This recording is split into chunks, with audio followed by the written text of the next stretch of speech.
Hare Krishna. Welcome to KC talks Telugu. నేను మీ మాయ.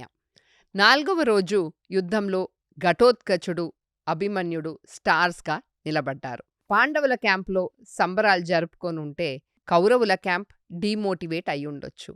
దీనికి దుర్యోధనుడు ఏం చేశాడు అనేది మనం కేసీ గారిని అడిగి తెలుసుకుందాం. హరే కృష్ణ కేసీ గారు. Hare Krishna. 4th day of war Ghatotkacha ఇంకా అభిమన్యు దేవర్ ద స్టార్ పర్ఫార్మర్స్ కదండి. అయితే పాండవులు చాలా హ్యాపీ ఫీల్ అయ్యి ఉండొచ్చు. అంటే ఎప్పుడైనా పిల్లలు మనకంటే బెటర్‌గా చేసినప్పుడు అదొక మొమెంట్ ఆఫ్ ప్రైడ్. పేరెంట్స్‌కి ఇంకా టీచర్స్ ఇద్దరూ చాలా హ్యాపీ ఇంకా ప్రౌడ్ ఫీల్ అవుతారు. మరి వీళ్ళ బీభత్సం చూసి కౌరవుల క్యాంప్‌లో ఫీలింగ్ ఏంటి? దుర్యోధనుడు రియాక్షన్ ఏంటి? వివరించండి. ప్రీణయామో వాసుదేవం అనే ఒక నాదానికి జస్టిస్ చేస్తూ 4వ రోజు యుద్ధంలో వయసులో చిన్నవాళ్లైన వాళ్ళ కొడుకులు, భీముడు కొడుకైన ఘటోత్కచుడు, అర్జునుడు కొడుకైన అభిమన్యుడు చేసిన బీభత్సాన్ని చూసి ఇటు భీముడు అటు అర్జునుడు ఇద్దరూ పుత్రగాత్ర పరిశ్రంగ సుఖం పొందినట్టుగా మనకి వ్యాసభారతం చెప్తుంది. అంటే తనకంటే తన కొడుకు విజృంభించి యుద్ధం చేస్తే ఆ తండ్రికి ఇక అంతకంటే సుఖం ఏముంటుంది? భూప్రపంచంలో కొన్ని సుఖాలను వర్ణిస్తారు. అన్నిటికంటే గొప్ప సుఖం ఏమిటి? గొప్ప అదృష్టం ఏమిటి ఒక తండ్రి కంటే? తండ్రి బ్రతుకుండగా తన కొడుకు విజయాన్ని తండ్రి చూసినప్పుడు ఆ తండ్రి మనసులో కలిగిన ఒక ఆనందమే ఈ పుత్రగాత్ర పరిశ్రంగ సుఖం. అది ఎంతో అదృష్టం ఉన్న వాళ్ళకి అలాంటి ఒక సుఖానుభూతి కలుగుతుందనేది మనకు శాస్త్రాలు చెప్తున్నాయి. అందులోనూ ఘటోత్కచుడు భీముడు మీద ఒక ఒక ఒక చిన్న గీత పడితే ఘటోత్కచుడు అల్లకల్లోలం చేసేస్తున్నాడన్న ఒక ఇది చూసి తన కొడుకుని చూసి మురిసిపోయాడు ఆ రోజు భీమసేనుడు. ఇక వాళ్ళందరూ వాళ్ళ క్యాంపుకు వెళ్ళారు. అక్కడ హర్షధ్వానాలు, కోలాహలాలు చేస్తూ, ఎందుకంటే భీముడు సుమారుగా ఎన్ని లక్షల మందిని ఆ రోజు చంపాడో దానికి ఒక లెక్క లేదు. అంటే ఇక్కడ లక్షల మంది అంటే అందులో గుర్రాలు, అందులో ఏనుగులు, అక్కడ చనిపోయిన సైనికులు, అసలు మొత్తం భీముడు చేసిన బీభత్సం ఒక ఎత్తైతే అంతకు ఈక్వల్గా దాన్ని కాంప్లిమెంట్ చేస్తూ అభిమన్యుడు, ఘటోత్కచుడు భయంకరమైన యుద్ధాన్ని చేశారు. ఆ రాత్రి పాండవులందరూ అభిమన్యుడిని, ఘటోత్కచుడిని వాళ్ళందరూ వాళ్ళ భుజాల మీద ఎక్కించుకొని అక్కడ ఆ శ్రీకృష్ణ పరమాత్మ చూస్తుండగా ఒక కోలాహలం, కేరింతలు వాళ్ళు చేశారు. అదే కాక ఇప్పుడు ధర్మరాజు మనసులో ఒక చిన్న ఆందోళన ఏమిటంటే భీమసేనుడు 24 మంది దుర్యోధనుడు తమ్ముళ్ళని చంపాడు. అంటే రేపొద్దున ఎలాంటి ఒక వ్యూహంతో భీష్మాచార్యుల వారొస్తారు, ద్రోణాచార్యుల వారొస్తారనేది. ఎందుకంటే ధర్మరాజు ఒక తండ్రి పాత్ర పోషించే వ్యక్తి కాబట్టి ఆయన అందరూ ఆనందంగా ఉన్నప్పటికీనూ ధర్మరాజు ఈ ఆనందం తర్వాత రేపొచ్చే ఒక పరిణామం ఎలా ఉంటుందో అని ఒక ఎక్స్క్లమేటరీ మార్కుతో ధర్మరాజు ఉన్నట్టుగా చెప్తుంది. ఇటువైపు పాండవుల వైపు ఈ కోలాహలం జరుగుతుండగా ఇప్పుడు కౌరవుల వైపు విషాదం మెలకొంది. విషాదం, భయంకరమైన విషాదం కౌరవుల వైపు ఉంది. అందరూ ఎవరికి వాళ్ళు రాజులు మాట్లాడకుండా వాళ్ళ క్యాంపుల్లోకి వెళ్ళి వాళ్ళక్కడ స్నానాలవి చేసి వాళ్ళందరూ రెస్ట్ తీసుకుండగా ఇప్పుడు దుర్యోధనుడి కోపం తగ్గట్లేదు. దుర్యోధనుడు చాలా ట్రామాకి గురయ్యాడు. ఎందుకంటే చిన్నప్పటి నుంచి భీమసేనుడు దుర్యోధనుడు తమ్ముళ్ళని డామినేట్ చేస్తూనే ఉన్నాడు. చిన్నప్పుడు అంటే చాలా చిన్న వయసులో ఒక 6-7 పిల్లవాడి టైం నుంచి కూడా తన తమ్ముళ్ళొచ్చి దుర్యోధనుడికి చెప్పుకునేవాళ్ళు. ఇవాళ భీమసేనుడు మమ్మల్ని నీళ్ళల్లో ముంచాడు, ఇవాళ భీముడు మేము పళ్ళెక్కుతుంటే ఆ చెట్లని మొదల్లో కదిపాడు, మేమందరం కింద పడ్డాం, ఇవాళ మాకిక్కడ గాయం అయింది, అది భీమసేనుడు వల్లే అయ్యింది అని చెప్తూ ఉండగా ఆ దుర్యోధనుడు భీముడి పట్ల ఒక వైర్యాన్ని, ఒక కోపాన్ని పెంచుకుంటూ వచ్చాడు అతను. అలాంటిది 24 తమ్ముళ్ళు భీమసేనుడి చేతిలో మరణిస్తూ ఆ ఆర్తితో దుర్యోధనుణ్ణి హెల్ప్ కోసం చూస్తుండగా అతను ఏమీ చెయ్యలేకపోయిన ఒక తరుణాన్ని చూసి దుర్యోధనుడు జీర్ణించుకోలేకపోయాడు. విపరీతమైన క్రోధంతో ఉన్నాడు. ఒక రకమైన డిప్రెషన్‌లో గూడా ఉన్నాడు. ఆ 24 మంది తమ్ముళ్ళ శవాలని తీసుకొని వచ్చి ఆ దుర్యోధనుడు పక్కన పెట్టారు. వాళ్ళకి దాన సంస్కారాలు జరిపారా? జరపలేదా? అనేది మీ యొక్క ఆలోచనా విధానానికి వదిలేస్తున్నాను. ఎవరికి నచ్చినట్టు వాళ్ళు ఊహించుకోండి. ఇప్పుడు దుర్యోధనుడు భీష్ముడి దగ్గరికి, భీష్ముడున్న క్యాంపులోకి నడుచుకుంటూ దుర్యోధనుడు వెళ్తాడు. భీష్మ పితామహ అసలు మామూలుగా యుద్ధమంతా జరిగిన తర్వాత దానికి రాత్రి చేసే ఒక సాధన ఉంటుంది. నేనది మీకు 14వ రోజు యుద్ధంలో అసలు ఏ సాధన చేస్తారు? యుద్ధమంతా జరిగిన తర్వాత ఇంతమందిని సంహరిస్తారు గదా! ఆ సంహరించిన తర్వాత వాళ్ళు ఏమి చేస్తారనేది నేను 14వ రోజు యుద్ధంలో మీకు చెప్తాను. అలాంటి ఒక సాధన భీష్మ పితామహ చేస్తూ అప్పుడే అక్కడ రుద్రుణ్ణి ధ్యానం చేసి ప్రశాంతంగా కూర్చొని ఉంటే ఆ భీష్ముడు ఉన్న క్యాంపులోకి, ఆ టెంటులోకి వెళ్ళి దుర్యోధనుడు అడిగే ప్రశ్న, భీష్ముడు ఆ క్యాంపులోకి వెళ్తే అప్పుడు ఆ భీష్మ పితామహ దుర్యోధనుని చూచి, రావయ్యా దుర్యోధన, రామనోడా కూర్చో అనగానే భీష్ముడికి అర్థమైంది దుర్యోధనుడు మనసులో ఎంతో బాధ ఉంటుంది అని. భీష్ముణ్ణి చూచి దుర్యోధనుడు 24 మంది తమ్ముళ్ళ శవాలున్నాయి నా ముందు. వాళ్ళని ఇంత క్రూరంగా భీమసేనుడు కొట్టి కొట్టి నేను చూస్తుండగా చంపింది నా కళ్ళల్లో ఇంకా మెదులుతుంది అని ఆల్మోస్ట్ ఏడ్చినంత పని చేశాడు దుర్యోధనుడు. ఇక భీష్ముడికి కూడా ఆ బాధ ఉంటుంది కదా ఎంతైనా. ఆ కురు సామ్రాజ్యంలో ఉన్న ధృతరాష్ట్రుణ్ణి కాపాడుకుంటూ వచ్చాడు. మరిప్పుడు ధృతరాష్ట్రుడి యొక్క 24 మంది కొడుకుల్ని చంపిన వైనం భీష్ముడికి కూడా కొంచెం బాధని కలిగిస్తుంది కదా.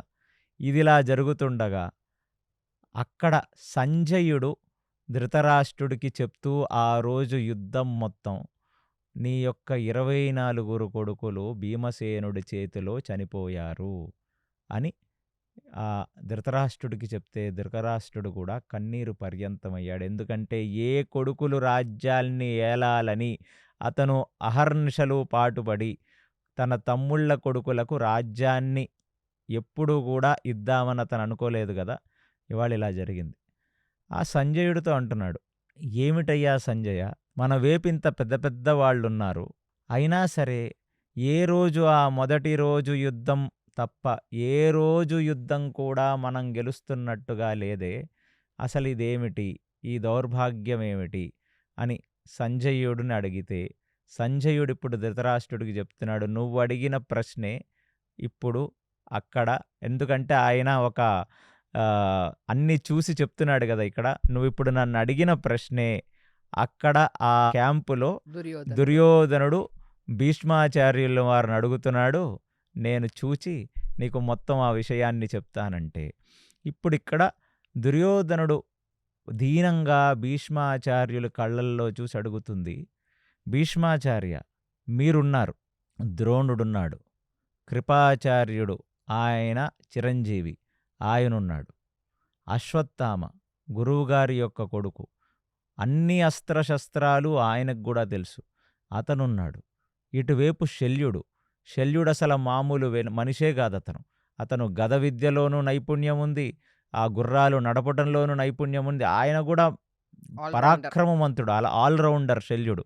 అది కాకుండా నా దగ్గర రుద్రానుగ్రహంతో జయద్రథుడున్నాడు. అసలు మన దగ్గర శక్తి చూస్తే 11 అక్షౌహిణి సైన్యంతో మనం ఉన్నాం. ఇంత శక్తి మన దగ్గర ఉండి, ఇన్ని ఆల్రౌండర్సు మన దగ్గరుండి, అసలు మిమ్మల్ని, ద్రోణుణ్ణి, కృపాచార్యులని మీ ముగ్గురిని ఓడించాలంటేనే 3 లోకాల్లో ఉన్న వాళ్ళొచ్చి యుద్ధం చేసినా మిమ్మల్ని ఓడించలేరు.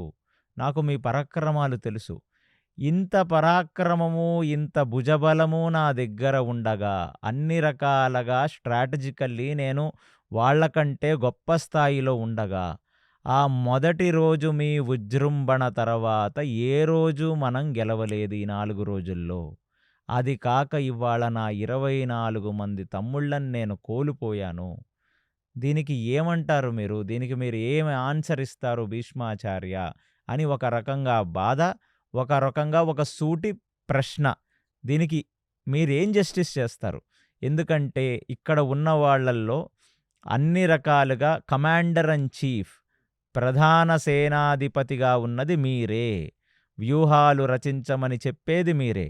అన్ని అన్నీ మీ డిసిషన్స్ ఆయనే అన్ని తీసుకుంటారు. డెసిషన్స్ మీ చేతిలోనే ఉంటే, ఈ ఘోర పరాజయాన్ని మీరు ఏ రకంగా జస్టిస్ చేస్తారు అని అడుగుతూ తన కళ్ళు ఎరుపెక్కితే క్రోధంగా ఆ భీష్ముడి వైపు చూస్తున్నాడు దుర్యోధనుడు. అలా చూస్తుండగా 2 రకాలు. ఒకటి, భీష్ముడికి క్రోధం రాల. జాలి కలిగింది. ఎందుకంటే వాడి అజ్ఞానాన్ని చూసి ఎన్నో రకాలుగా జాలిపడ్డాడు భీష్ముడు. కానీ ఈసారి ఖచ్చితంగా జాలిపడి, దుర్యోధన, నీకు నచ్చకపోయినా నేను విన్నది, నాకు నారదుడు చెప్పింది, నా గురువైన పరశురాముడు చెప్పింది, నా స్వానుభవంలో ఉన్న విషయం నీకు చెప్తాను. చాలా కేర్ఫుల్గా విను. ఇతకు పూర్వం నేను ఎన్నోసార్లు నీకిది చెప్పాను.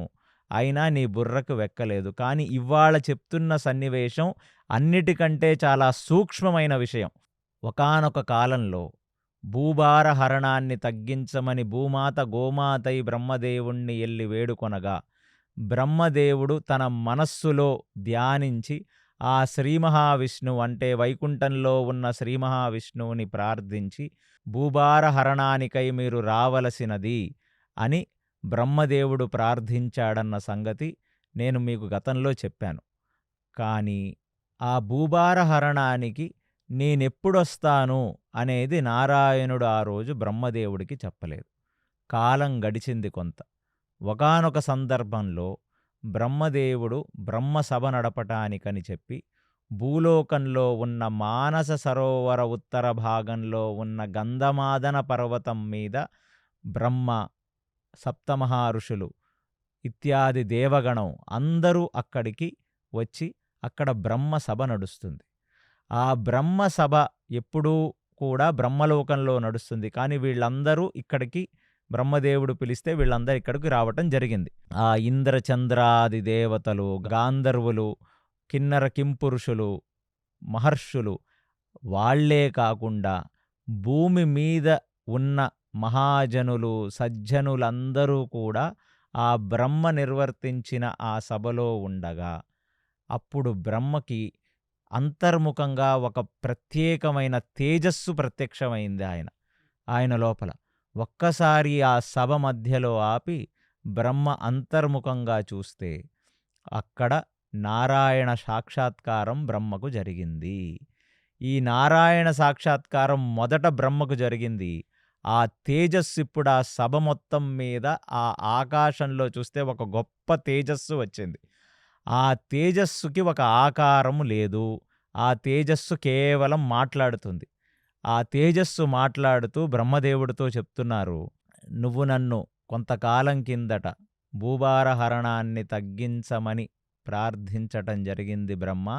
నేనిప్పుడు ఈ భూభార హరణాన్ని తగ్గించటానికి ఈ భూమి మీదకి రాబోతున్నాను అనే ఒక వాణి వినగానే ఇమీడియట్లీ బ్రహ్మదేవుడు ఎంతో ఆనందభరితుడై ఆ అక్కడ సభలో ఉన్న ఋషులు, మునులు, తపస్సులు అందరూ పరమానందభరితులై వాళ్ళ మొఖాలన్నీ వెలిగిపోతుండగా ఆ బ్రహ్మదేవుడు ఆ తేజస్సుని చూసి, మీ యొక్క రూపమును ఒక్కసారి మాకు చూపించవలసినది అని అడగగా, ఆ తేజస్సు లోపల నుంచి ఒక్కసారిగా చతుర్భుజాకారంలో ఉన్న శ్రీమన్నారాయణుడు ప్రత్యక్షమై వాళ్ళందరికీ కూడా ఆ భగవద్దృష్టి సాక్షాత్కారాన్ని కలిగించి, అక్కడ ఉన్న సప్తమహర్షులందరూ ఆ తేజస్సు లోపల ఉన్న ఈ ఆకారముతో ఉన్న శ్రీమన్నారాయణ్ణి చూసి అందరూ రకరకాల స్తోత్రాలు, రకరకాల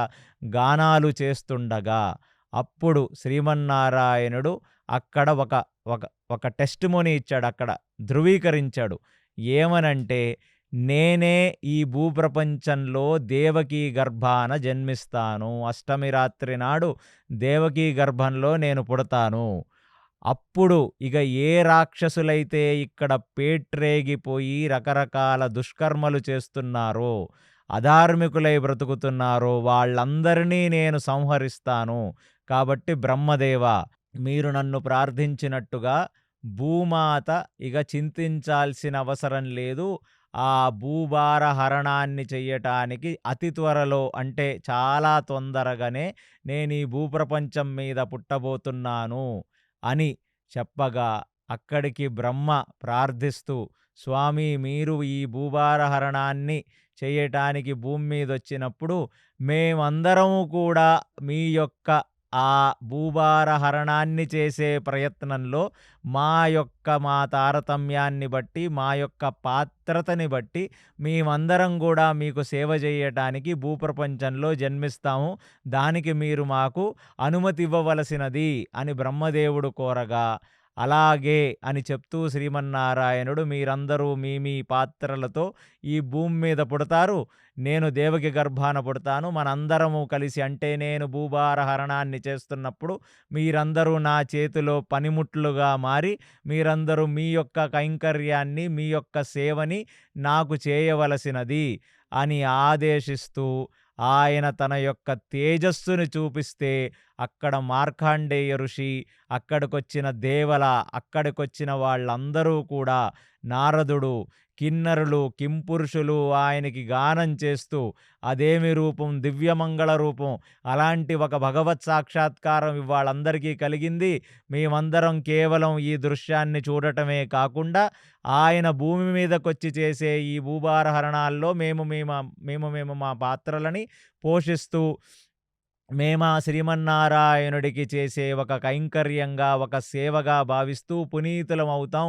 ఇలాంటి ఒక మహద్భాగ్యాన్ని, ఒక అదృష్టాన్ని నాకు కలిగించిన ఆ శ్రీమన్నారాయణుడికి మేము సాష్టాంగ నమస్కారాలు చేస్తూ ఎన్నెన్నో గానాలు చేస్తామని చెప్పి వాళ్ళందరూ కేరింతలు కొడుతుండగా, అక్కడ ఆ తేజస్సులోకి ఆ శ్రీమన్నారాయణుడి రూపం అంతర్ధానమై అప్పుడు బ్రహ్మదేవుడు అక్కడ సభలోకొచ్చిన వాళ్ళందరికీ చెప్పిందేంటంటే, మీరు మీ లోకానికిప్పుడు వెళ్ళి ఎప్పుడైతే దేవకీ గర్భాన శ్రీకృష్ణుడు జననం అవుతుందో అప్పుడు మీరందరూ ఈ భూప్రపంచంలో మీ అంశలతో పుట్టవలసినది. నేను కూడా ఈ భూప్రపంచంలోకి వచ్చి నేను భగవంతుడికి చేయవలసినంత సేవని నేను చేస్తాను అని చెప్పి అక్కడి నుంచి ఆ సభని ముగించుకొని ఎవరు వారు వారి లోకానికి వెళ్ళిపోవటం జరిగింది. ఇలాంటి ఒక వృత్తాంతం జరిగిందని దుర్యోధన నాకు నారదుడే స్వయంగా చెప్పాడు. నాకు దేవల ఋషి చెప్పారు. నాకు మార్కండేయ ఋషి చెప్పారు. ఇంతమంది నాకు చెప్పారు. కానీ అన్నిటికంటే గొప్ప విషయం ఏమిటంటే నేనెప్పుడు పరశురాముడి దగ్గర శిష్యరికం చేస్తున్నానో ఆ పరశురాముడే నాకొకానొక సందర్భంలో చెప్పాడు. ఇప్పుడు భూమి మీదకి ఒక గొప్ప అవతారం రాబోతుంది. ఆ గొప్ప అవతారం ఒక క్షత్రియ కుటుంబంలో జన్మించి అప్పుడు బ్రతుకుతున్న అధార్మికులైన క్షత్రియులందరినీ కూడా ఆ అవతారమే వారందరినీ సంహరిస్తుంది అని చెప్పి భార్గవుడు, పరశురాముడు నాకు చెప్పాడు. కానీ నాకప్పుడు అర్థం కాలేదు ఆ అవతారం ఎవరు అని. నాకే కాదు దుర్యోధన, ఉన్నది ఉన్నట్టుగా నీకు చెప్తున్నాను. శ్రీకృష్ణ జననం జరిగిన తర్వాత నుంచి ఎప్పుడు అతను చిన్న పిల్లవాడిగా ఉన్నప్పటి నుంచి ఎంతోమంది రాక్షసులను పంపించిన కంసుడికి ఆ సంగతి అర్థం కాలేదు. అప్పటికి ఇంద్రుడికి, బ్రహ్మకి కూడా అంటే భాగవతం చదివితే మీ అందరికీ తెలుస్తుంది. బ్రహ్మదేవుడు కూడా ఆ ఆవులని, గోపబాలులందరినీ అపహరించినప్పుడు బ్రహ్మదేవుడికి అది అర్థం కాలేదు. ఇంద్రుడు ఎప్పుడైతే కుండపోతగా కుంభవృష్టిని కురిపించి 7 రోజులు ఆ బృందావనాన్ని ముంచేద్దాం అని అనుకుంటున్నప్పుడు గోవర్ధనగిరి పర్వతాన్ని 7 రోజులు ఎత్తినప్పుడే ఇంద్రుడికి అర్థమయింది. కాబట్టి బ్రహ్మాది దేవతలకు, ఇంద్రాది దేవతలకు కూడా పూర్తిగా అర్థం కాని అవతారం ఇది. ఇప్పుడు వరకు వచ్చిన అవతారాలు ఒక లెక్క. ఈ శ్రీకృష్ణ జననం, ఈ వసుదేవుడి జననం అది ఒక పక్కన. కాబట్టి ఎవరికీ కూడా అవతారం పూర్తిగా అర్థం కాకుండా కాలం గడుస్తున్న కొద్దీ ఎంతోమంది రాజులు ఆయనని సంహరించడానికి ఆయన్ని కేవలం ఒక మనిషి అనుకోని, కేవలం కొన్ని మాయలు తెలిసిన ఒక మనిషి అనుకోని ఆయన్ని సంహరిద్దామని వచ్చి ఆయన చేతుల్లో హతులైపోయారు. ఆయన చేతుల్లో మరణించారు. కాబట్టి నేను నీకు కుండ బద్దలగొట్టి చెప్తున్నాను దుర్యోధన, ఏ రోజైతే చక్రాన్ని నా మీదకు వెత్తి సంధించటానికి ఆ శ్రీకృష్ణ పరమాత్మ ఆ రథంకి మీద నుంచి దూకగానే భూమాత కంపించిందో, నాకు నారదుడు చెప్పింది, నా గురువైన పరశురాముడు చెప్పింది, మొత్తం నా మనసులో మెదిలింది. నేనందుకే అంత షాక్ అయి కళ్ళు పెద్దవి చేసుకొని నేను చూస్తూ ఉండిపోయాను. ఒక్క నిమిషం ఆ భూమిని నువ్వు శాంతించవలసినది అని తన పైనున్న ఆ బంగారుపు ఉతర్యాన్ని ఆయన కింద వేయగానే ఆ భూమి కంపించడం ఆపేసింది. అలాగ కళ్ళల్లో క్రోధంతో నా వేపు చూచుకుంటూ ఆ శ్రీకృష్ణుడు వస్తుండగా నాకు ఆ రోజు నారదుడు చెప్పింది, పరశురాముడు చెప్పింది ఇవన్నీ అర్థమయ్యి ఆయనలో నేను భగవత్ సాక్షాత్కారాన్ని చూశాను దుర్యోధన. కాబట్టి నువ్వు అర్థం చేసుకోవలసినది, నీలాగా ఆయనని చూసి జరాసంధుడు, కంసుడు, సాల్వుడు, దంతవర్తుడు అందరూ కూడా కేవలం ఇతను ఒక మనిషి, ఇతను ఒక రాజు అని భ్రమపడ్డారు. అసలు మానవులం మనం భ్రమపడటం ఏమిటి? సాక్షాత్తు బ్రహ్మ, ఇంద్రుడు లాంటి వాళ్ళే ఆయన లీలలని చూసి కేవలం ఒక చిన్న పిల్లవాడని భ్రమపడ్డారు. కాబట్టి దయచేసి నాకా రోజు జరిగిన సాక్షాత్కారంలో నాకు తెలిసినది, నేను అంతర్ముఖంగా నా ధ్యానంలో ఆ రోజు తర్వాత దుర్యోధన నేనెప్పుడు అంతర్ముఖంగా ధ్యానం చేసుకున్నా నాకా వసుదేవుడు శ్రీకృష్ణ పరమాత్మే నా హృదయమునందు పరమాత్మాకారంలో నాకు కనబడుతున్నారు. కాబట్టి దుర్యోధన, నీకు మంచిగా మళ్ళీ నీ హితం కోరి ఈ కురు సామ్రాజ్యంలో నా మనవడివి కాబట్టి నీకు చెప్తున్నాను. అటువంటి నారాయణుడే సాక్షాత్తు శ్రీకృష్ణుడు వసుదేవుడై ఇక్కడున్నాడు. కాబట్టి ఆయన అటువేపు ఉండగా కేవలం మానవులే కాదు, యావత్ దేవతలు మన పక్కన యుద్ధం చేసినా మనం గెలవలేము అని ఒక ఎక్స్‌క్లమేటరీ మార్కుతో, ఒక ఆశ్చర్యార్థకంగా దుర్యోధనుణ్ణి చూచి భీష్మ పితామహ చెప్తున్న దానికి దుర్యోధనుడు నిర్ఘాంతపోయి ఒక నిమిషం క్రోధము, ఒక నిమిషం ఈ బాధ, తన తమ్ముళ్ళు చచ్చిపోయిన బాధ మర్చిపోయి కొంచెం దుర్యోధనుడు కూడా భయపడుతూ ఆ భీష్ముడి వైపు చూస్తున్నట్టుగా మనకు వ్యాసభారతం చెప్తుంది. ఒక్క నిమిషం పాజు తీసుకొని దుర్యోధనుడు అడిగాడు, అయితే మీరు చెప్పేదేమిటి?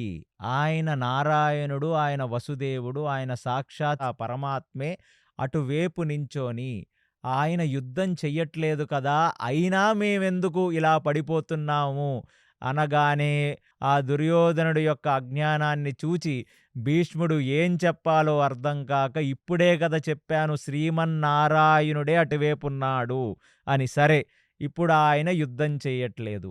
ఆ బదరీకాశ్రమంలో మనమందరం చూస్తున్న నరనారాయణ ఋషి అని విన్నాం కదా, ఆ నరనారాయణ ఋషిలో నారాయణుడు వసుదేవుడైన శ్రీకృష్ణుడైతే ఆ నరుడు అర్జునుడు నాయనా. ఈ సంగతి కూడా నాకు క్లియర్‌గా ఆ రోజు ఎప్పుడైతే అర్జునుడు ఆ కృష్ణుడు పాదాలని పట్టి ప్రార్థిస్తుండగా నాకు సాక్షాత్కారం జరిగింది. ఇదే విషయాన్ని మునులు రకరకాల సందర్భాల్లో మనకు చెప్పటం జరిగింది. కాబట్టి ఆ నరుడు, ఈ నారాయణుడు కలిసి ఈ భూభార హరణం చెయ్యటానికి వచ్చారు. అదే కాకుండా ఆ రోజు బ్రహ్మసభలో బ్రహ్మ అడిగినట్టుగా సమస్త దేవతలు వారి వారి అంశలలో ఈ భూమి మీద జన్మించారు. అలాంటి అంశలలో జన్మించిన ఒకానొక అంశే ఆ భీమసేనుడు. అంత అరివీర భయంకరంగా భీమసేనుడు యుద్ధం చేస్తున్నప్పుడు అర్థం కావట్లేదా? ఆయన ఒక మనిషి అనుకుంటున్నావా? ఆయన సాక్షాత్తు వాయు అంశ. అలాగా ఇక్కడ పాండవుల వైపు యుద్ధం చేస్తున్న వాళ్ళందరూ కూడా ఒక దేవతా అంశలే. కాబట్టి నువ్విక్కడ అర్థం చేసుకోవలసినది, శ్రీకృష్ణుడు యొక్క భూభార హరణానికి ఆయన వస్తే ఆ ధర్మ సంస్థాపనార్థానికి, వినాశనాయ చతుష్కృతామనే ఒక పని, ఒక కార్యం చేయటానికి ఆయనకు సహాయంగా, ఆయనకు సేవ చేస్తూ అటువేపు ఉన్నవాళ్ళందరూ ఒక్క దేవత అంశే. దుర్యోధన. కాబట్టి వాళ్ళు శ్రీకృష్ణుడు అటువైపు ఉండి ఆ సమస్త దేవతాగణం అటువైపు యుద్ధం చేస్తుండగా ఈ యుద్ధాన్ని గెలవటం అనేది ఈ 3 లోకాల్లో ఉన్నవాళ్ళు వచ్చినా యుద్ధాన్ని గెలవలేరు. దయచేసి మనవడా, నేను నీకు చేతులు జోడించి ప్రార్థించి నీతో అడుగుతున్నదేమిటంటే, ఈ యుద్ధంలో మనకు విజయం రాదు. ఇది కేవలం నేను పాండవుల మీద పక్షపాతంతో నేను పాండవులను చంపను అన్న ఒక మాటని అనుకోని, ఒక మాటని నువ్వు ఆధారంగా తీసుకొని, నేను యుద్ధం చెయ్యలేకపోతున్నాను, నేను యుద్ధం చెయ్యట్లేదు కాబట్టి విజయం వాళ్ళ వైపుందని అనుకోవద్దు. ఇక్కడ ఎప్పటికీ మనకు విజయం రాదు. కాబట్టి నీ దగ్గర ఉన్నది ఒకటే ఆప్షన్.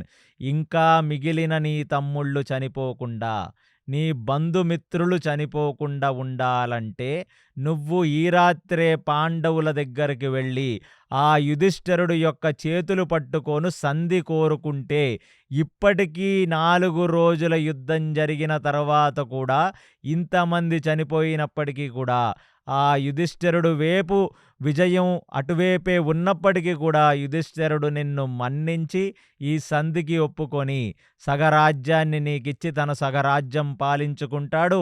కాబట్టి ఇది కేవలం నీ యొక్క కుళ్ళు, నీ యొక్క గ్రీడ్, నీ యొక్క మదహంకారాల వల్ల జరుగుతుంది తప్ప ఇటువైపు విజయం అనేది కళ కళ కళ అని ముక్త కంఠంతో భీష్ముడు చెప్పేశాడు. ఇంత సాలిడ్‌గా, ఇంత కాన్ఫిడెంట్‌గా, ఇంత క్లారిటీగా భీష్ముడు చెప్పిన తర్వాత ఇక భీష్ముడితో మాట్లాడేదేముంది? సో, దుర్యోధనుడు లేచి, అలాగే ఆ నారాయణుడిని తలుచుకొని నువ్వు పడుకో తాత. నేను వేసే స్ట్రాటజీ నేను నేను వేసుకుంటానంటారా? ఇక నాకు అర్థమైంది. ఇక నువ్వు చెప్పిందంతా లేదు లేదు. దుర్యోధనుడు కూడా ఏమి అక్కడ అవహేళన చేసినట్లుగానో, లేకపోతే తూలనాడినట్లుగానో లేదు. లెగిచి, ఎందుకంటే దుర్యోధనుడికి కూడా అర్థమైపోయింది. భీష్ముడు అంతా ఏదో చూచినట్టుగా ఆ అవతారాన్ని చూచి పొగిడి చెప్తే, లేచి ఆ పరమాత్మని నువ్వు తలుచుకొని నువ్వు పడుకో, నేను కూడా నా క్యాంపుకు వెళ్ళి నేను పడుకుంటానని చెప్పి అక్కడ నుంచి దుర్యోధనుడు తన క్యాంపుకు వెళ్ళాడు. ఇది చూచిన సంజయుడు ఇప్పుడు ధృతరాష్ట్రుడితో అంటున్నాడు, పాపం నీ కొడుకు లేచి భీష్ముడిని ఒక మాట అనకుండా ఇంత చెప్పిన, ఇంత ఉపోద్ఘాతం చెప్పిన భీష్ముడికి నమస్కరించి ఆ వసుదేవుడైన ఆ శ్రీకృష్ణ పరమాత్మని ధ్యానం చేసుకొని నువ్వు పడుకో, నేను వెళతానని చెప్పెళ్ళాడు. నన్నడిగితే ధృతరాష్ట్ర, నీ వల్ల వచ్చిందిదంతా. నీ కొడుకుని దగ్గర నుంచి పాడి చేసిన వ్యక్తివి నువ్వు. నువ్వు భూప్రపంచంలో ఉన్న వాళ్ళందరికీ చెప్పిన కథ ఏమిటంటే, నా కొడుకులు నా మాట వినరు, నా కొడుకులు నా మాట వినరని చెప్పావు గాని, అసలు నీ కొడుకులు ఇలా అవ్వడానికి మూల కారణం నువ్వే. నువ్వే నీ కొడుకులను దగ్గర నుండి పాడు చేశావు. అంటే సంజయుడు ఈ మాట ఎందుకంటున్నాడంటే, ధృతరాష్ట్రుడు ఎప్పుడైతే ధర్మరాజుకి ఈ యొక్క పట్టాభిషేకం చేద్దాం అని ధృతరాష్ట్రుడు దగ్గరికి దుర్యోధనుడు, శకుని, దుష్టచతుష్టయం, ఈ కౌరవుల తమ్ముళ్ళందరూ వెళ్ళి ఆ రాత్రి రేపొద్దున్న ధర్మరాజుకి పట్టాభిషేకం, యుధిష్ఠిరుడికి పట్టాభిషేకం, ఏమిటి మనకి కర్మ, మనం ఎప్పటికీ కూడా రాజ్యాధికారం దక్కించుకోలేమా అనే ఒక సంఘటన ఆది పర్వంలో ఆ గుడ్డివాడైన ధృతరాష్ట్రుడి దగ్గరికి వెళితే ధృతరాష్ట్రుడు ఏం చెప్పాడో తెలుసా? అంటే నేను మీకు ఆది పర్వం చెప్పలేదు కాబట్టి ఈ ఇన్సిడెంట్ మీకు ఇక్కడ మళ్ళీ గుర్తు చేస్తున్నాను. ఎందుకంటే సంజయుడు చెప్తున్నాడు, ధృతరాష్ట్ర నీ వల్ల నీ కొడుకులు పాడయ్యారని. కాబట్టి మీరందరూ ఈ సంఘటన చూడండి. అది చూచి బాధపడుతూ దుర్యోధనుడిని చూచి, నేను పెద్దవాణ్ణి కాబట్టి నన్ను ఈ రాజ్య సింహాసనం మీద కూర్చుండబెట్టి నా తమ్ముడైన పాండురాజు యావత్ భూమండలాన్ని గెలుచుకొని వచ్చి నా కాళ్ళ దగ్గర పెట్టాడు. అలా గెలుచుకొని వచ్చిన తరుణంలో దుర్యోధన, ఎన్నడూ నా తమ్ముడు ఒక్కరోజు కూడా తనే గొప్పవాడనే ఒక అహంకారాన్ని జనుల దగ్గర చూపించలేదు, రాజ్యంలోనూ చూపించలేదు, నా దగ్గర చూపించలేదు, ఆ భీష్మ పితామహుడి దగ్గర చూపించలేదు. ఎప్పుడూ నా సేవకుల్లాగా, నా తమ్ముడులాగా, నా కనుసైగల్లో ఉండేవాడిలాగా, ఒక మంచి కొడుకులాగా, తమ్ముళ్లాగా ప్రవర్తించి ఎప్పుడూ కూడా అన్నగారినే సింహాసనం మీద కూర్చుండబెట్టాలి. అన్నగారి మనసు నొచ్చకూడదు. ఆ అంగవైకల్యంతో అన్న ఉన్నాడన్న ఒక కించిత్ భావన గూడా అన్నగారికి కలగకుండా చూసుకోవలసినది అని పాండురాజు ఎప్పుడూ అంటూ ఉండేవాడు. అంటే ఈ మాట విన్న దుర్యోధనుడికి, ఏమిటిరా నాయనా, నేను పట్టాభిషేకం పొందక నేను రారాజుని, నేనిప్పుడు రాజవ్వలేను అనే బాధతో నేనొస్తే పాండురాజు భజన మొదలుపెట్టాడేమిటి ధృతరాష్ట్రుడు అని చూస్తుండగా, అదే కాక ఈ సభలలో ఎప్పుడైనా ఒక డెసిషన్స్ తీసుకొని రాజ్యాన్ని ఏలుతున్నప్పుడు వచ్చే ఒక స్ట్రాటజీలలో, డెసిషన్స్‌లో గూడా కూర్చొని అన్న ఏది చెప్తే మనందరం అదే చెయ్యాలి. అన్న మాటే మొదట. అన్న ఏది చేస్తే మనం అదే వినాలని అక్కడ గూడా నాకు పెద్ద పీట వేసే, అక్కడ గూడా నాకా గౌరవాన్నిచ్చాడు. కాబట్టి దీన్ని బట్టి నీకేమర్థమైంది దుర్యోధన అని అడిగితే, మీ తమ్ముడు చాలా గొప్పవాడని అర్థమయ్యింది. నీకు నీ తమ్ముడికి చాలా గొప్ప బాండింగ్ ఉంది అని అర్థమైంది అంటే, అక్కడే నాయనా ఇప్పుడు జరిగే విషయాన్ని నువ్వు జాగ్రత్తగా విను.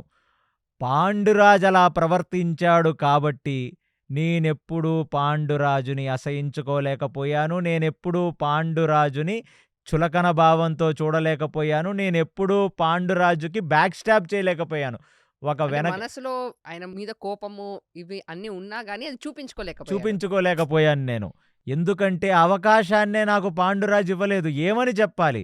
నన్ను తూలనాడితే, నన్ను చులకనగా చూస్తే, నన్ను అందరి ముందు గుడ్డివాడంటే, నన్నందరి ముందు అమర్యాదగా మాట్లాడితే, అప్పుడు కనీసం నేను భీష్ముడి దగ్గరికెళ్ళి, "ఈ పాండురాజుతో నాకు పడదు. నా రాజ్యం నాకిచ్చేస్తే నేను పోయి వేరే కాపురం పెట్టుకుంటాను. నేను వేరే రాజ్యాన్నేల్తానని" చెప్పేవాడిని.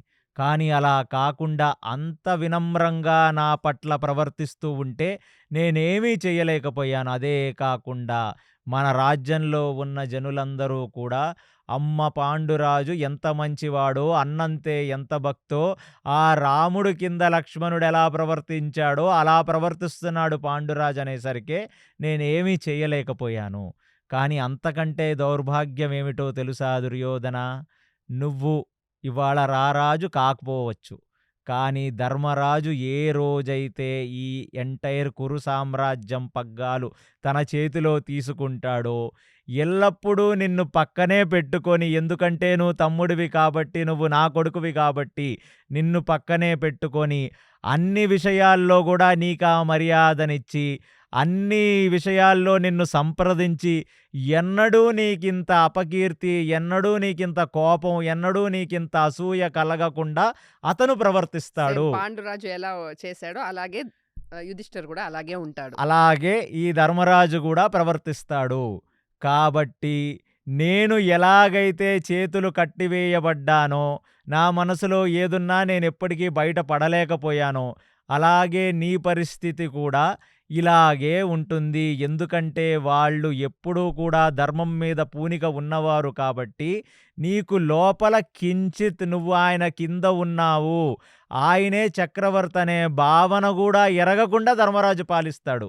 కాబట్టి నీకున్న దురదృష్టం ఏమిటంటే, వాడికంటే ఒక రోజో, కొన్ని గంటలో లేట్‌గా పుట్టావనే ఒక దురదృష్టం. కాబట్టి నేను అంగవైకల్యంతో నేనేమీ చేయలేకపోయాను. నేను రారాజుగా కూర్చున్నా. నువ్వు ఆ యుధిష్ఠిరుడి కంటే చిన్నవాడివి కాబట్టి నువ్వేమీ చేయలేకపోయావు. కాబట్టి ఇది ఆ విధి ఆడిన వింత నాటకం నాయనా అని చెప్తే, అసల ఆ ధృతరాష్ట్రుడు ఎంత నీచుడో, ఎంత క్రూరమైన వాడో ఆ రోజక్కడ శకుని చూసి, "వాహ్! ఏమున్నావు బావా నువ్వు కనపడని" అంటే అసలు వీళ్ళందరూ ఒక రకంగా చెప్పాలంటే తులసి తోటలో గంజాయి మొక్కల్లాంటి వాళ్ళు వీళ్ళంతా. అంత మంచిగా తన కొడుకుని పెట్టుకొని కూడా చూసుకుంటాడనే అనే బా అనే ఒక గౌరవం, అనే ఒక ఆనందం ఉండాలి గదా! కాబట్టి కనీసం నిన్ను సరిగ్గా చూడకపోతే నువ్వు యుద్ధం చేయొచ్చు. కానీ పక్కన పెట్టుకొని అన్నీ సరిగ్గా చూస్తే ఇంకేమి మనకి వైర్యం వస్తది. కాబట్టి కాలమే దీనికి ఆన్సర్ చెప్పాలి అని ఆ రోజు నువ్వు నాటావు వాడి మనసులో ఆ విషబీజాన్ని. గుడ్డివాడా ధృతరాష్ట్రుడా, ఆ విషబీజమే నీ కొడుకుల్ని చంపింది వాళ్ళ 24 గురిని. అని సంజయుడు ఇంత కఠినంగా మాట్లాడుతున్నాడు చూడండి. అంటే తన కొడుకు చెడిపోవటానికి కారణం నువ్వే అని ఖచ్చితంగా చెప్పేస్తున్నాడు. ఇగ ధృతరాష్ట్రుడు నిజాలు చెప్పుకుంటే చాలా చాలా బ్యాడ్‌గా ఉంటాయి. నిజాలు వినటానికి చాలా కఠినంగా ఉంటాయి. చాలా చేదుగా ఉంటాయి అవి రుచికి. కాబట్టి ఇగ అవన్నీ తెలుసులే నాయనా మాకు. ఇప్పుడు జరగాల్సింది చెప్పంటే అప్పటికి సంజీవుడు ఒకటే చెప్పాడు. ఇది ఇలాగే కొనసాగితే ఈ 24 కొడుకులు చచ్చిపోయినట్టే నీ మిగతా కొడుకులు కూడా చచ్చిపోతారు. ఎందుకంటే నువ్వు ఆ రోజు విషబీజాన్ని నాటావు కాబట్టే దుర్యోధనుడు లక్క ఇంట్లో పెట్టి వాళ్ళని కాల్చివేసి వాళ్ళు చస్తే తప్ప ఈ రాజ్యాన్ని ఏలలేము అని ఆ రోజు నుంచి ఒకటి తర్వాత ఒకటి, ఒకదాని తర్వాత ఒకటి, ఒకదాని తర్వాత ఒకటి ఏదో ఒక్క పనికి మాలిన ప్లాను వేస్తూనే ఉన్నాడు. కాబట్టి ఎందుకు ధృతరాష్ట్ర బాధపడతావు? నీ కొడుకులు ఏ విషపు పని చేశారో, నువ్వు ఏ విషబీజం వాళ్ళ మనసులో నాటావో అది పెద్ద వృక్షమై ఇవాళ వాళ్ళనే చంపేస్తుంది. నీకింకా అర్థం కాలేదా?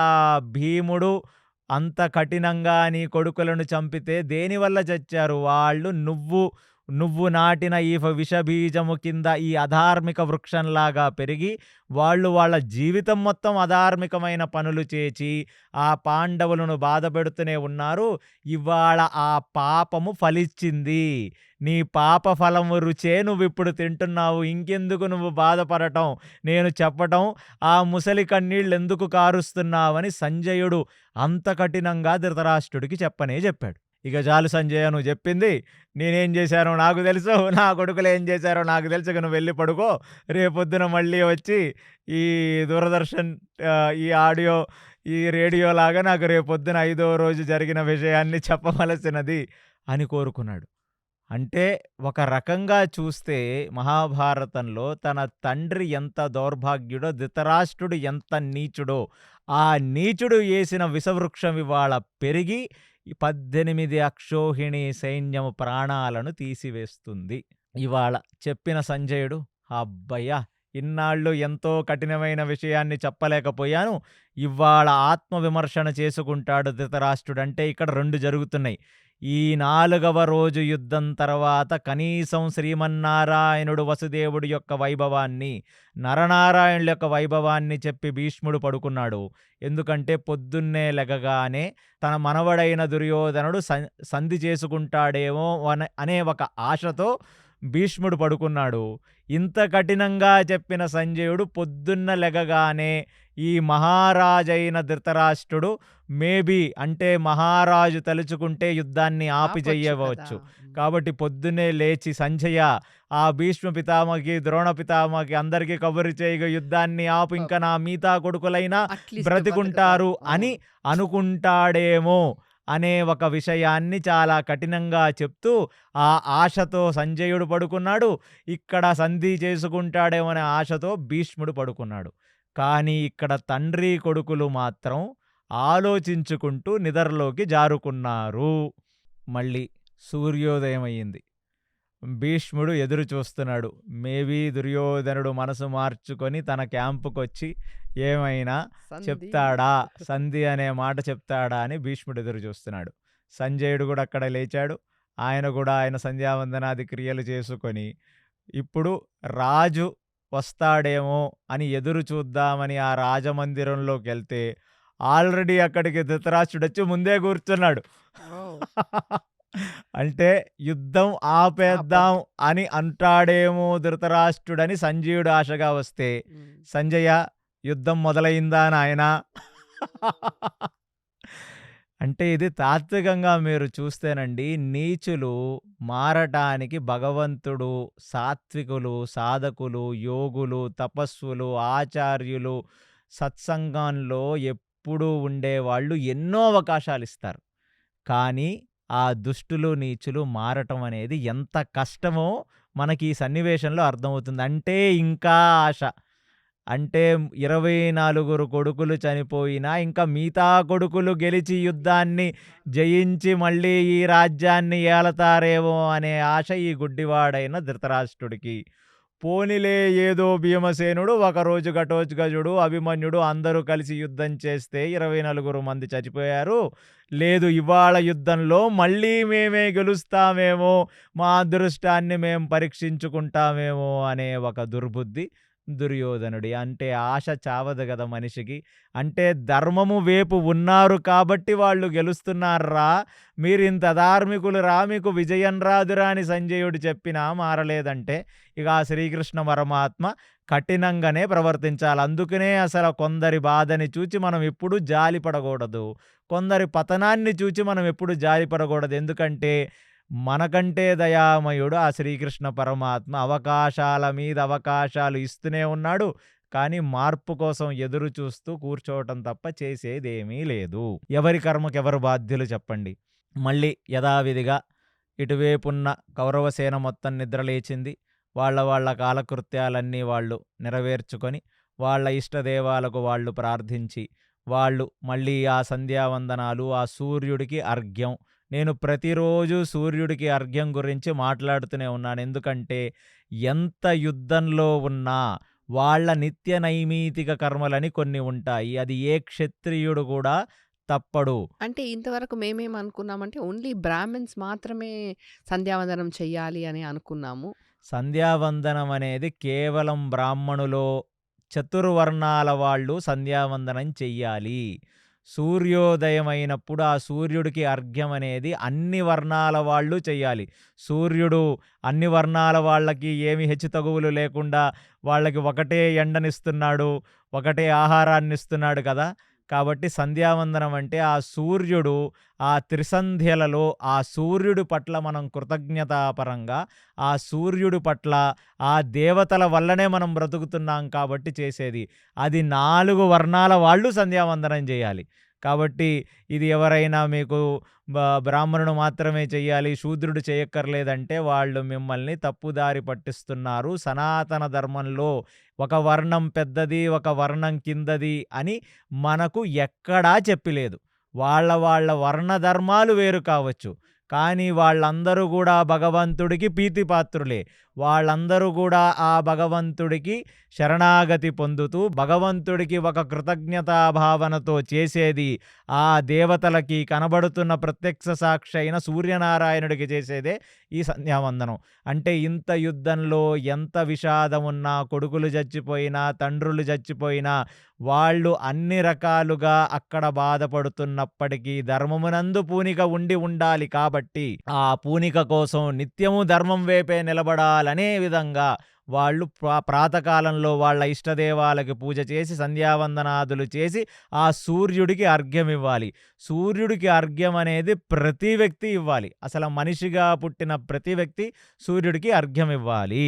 కాబట్టి వాళ్ళందరూ చేసి వాళ్ళ యొక్క ఇష్టపడేవాళ్ళు, అక్కడున్న బ్రాహ్మణులు వాళ్లకు వీరతిలకాలు దిద్దుతుండగా వాళ్ళు కవచాలు వేసుకొని, మళ్ళీ పాండవుల వైపు పునః ఉత్తేజభరితులై కౌరవుల వైపు మళ్ళీ ఇవాళ విజయం వారిని వరిస్తుందనే ఒక ఆశతో ఇద్దరు అక్కడ సైన్యం గుమిగూడింది. ఇప్పుడు భీష్మాచార్యులు ఆ సైన్యంలో ఉన్న ద్రోణాచార్యుడిని పిలిచి మన వైపు మకర వ్యూహాన్ని రచించవలసినదని ఆదేశించాడు. అటువైపు దృష్టద్యుమ్నుడు ఇవాళ స్నేన అనే ఒక వ్యూహం, అంటే గరుడ వ్యూహం లాంటి వ్యూహమే. ఇక్కడ ఇంగ్లీషు పదాల పరంగా గరుడ అంటే ఈగిల్. ఆ ఈగిల్లోనే 3 రకాల జాతులుంటాయి. ఒకటి హాక్ అంటారు, HAWK హాక్. ఒకటి ఫాల్కన్ అంటారు. ఇవి 3 కూడా ఒకే జాతి పక్షులు, కానీ సైజుల్లో రకరకాలుగా ఉంటాయి. గరుడ పక్షి రెక్కలు చాలా పెద్దగా ఉంటాయి. ఈ హాక్ అనే ఒక పక్షి యొక్క రెక్కలు కొంచెం చిన్నగా ఉండి అది కొంచెం చిన్నగా ఉంటుంది. ఫాల్కన్ అనేది ఇంకా చిన్న పక్షి. ఇవన్నీ కార్నవోరస్ బర్డ్స్, అంటే ఇవన్నీ కూడా క్రూరమైన ఒక పక్షులు. అలాంటిది సేన వ్యూహం. ఈ సేన అంటే సంస్కృతంలో, తెలుగులో దాన్ని డేగ. సో గద్ద కంటే చిన్నది.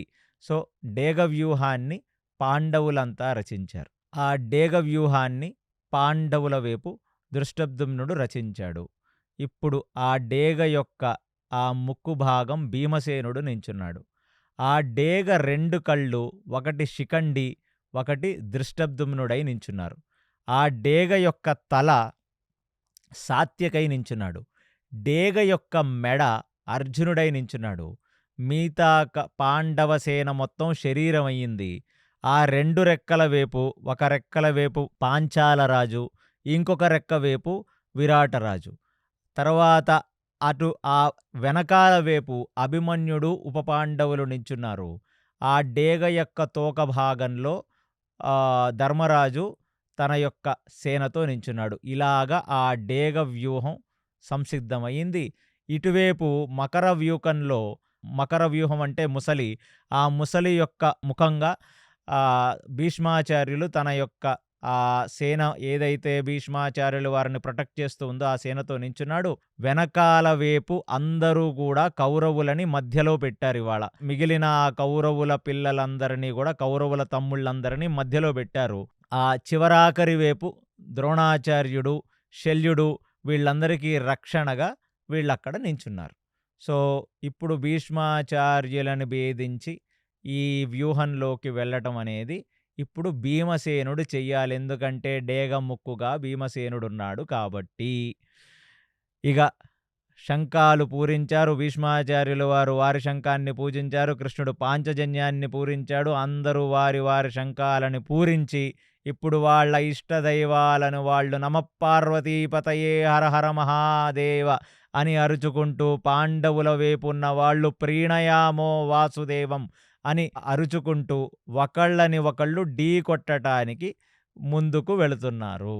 ఇవాళ యుద్ధంలో భీష్ముడిది ఎట్టి పరిస్థితుల్లో భీముడిని కౌరవుల తమ్ముళ్ల వైపుకు వెళ్లకుండగా కాపాడాల్సిన ధర్మం భీష్ముడిది, ద్రోణాచార్యుడిదై ఉంది. కాబట్టి ఆ ముందు ముక్కుగా నించున్న భీముడు ఒక్కసారిగా భీష్ముడు ముందుకు రాగానే భీష్ముడు ఎంతగానో ఆనందించాడు. ఇక భీముడిని నిగ్రహించటం భీష్ముడికి చాలా ఈజీ పని అని ఆ భీమసేనుడు వైపుకి భీకరంగా వానపరంపర కురిపిస్తున్నాడు. కానీ ఇక్కడే అసలు ట్రిక్ ఉంది. ఎందుకంటే భీముడు రావటం వచ్చాడు.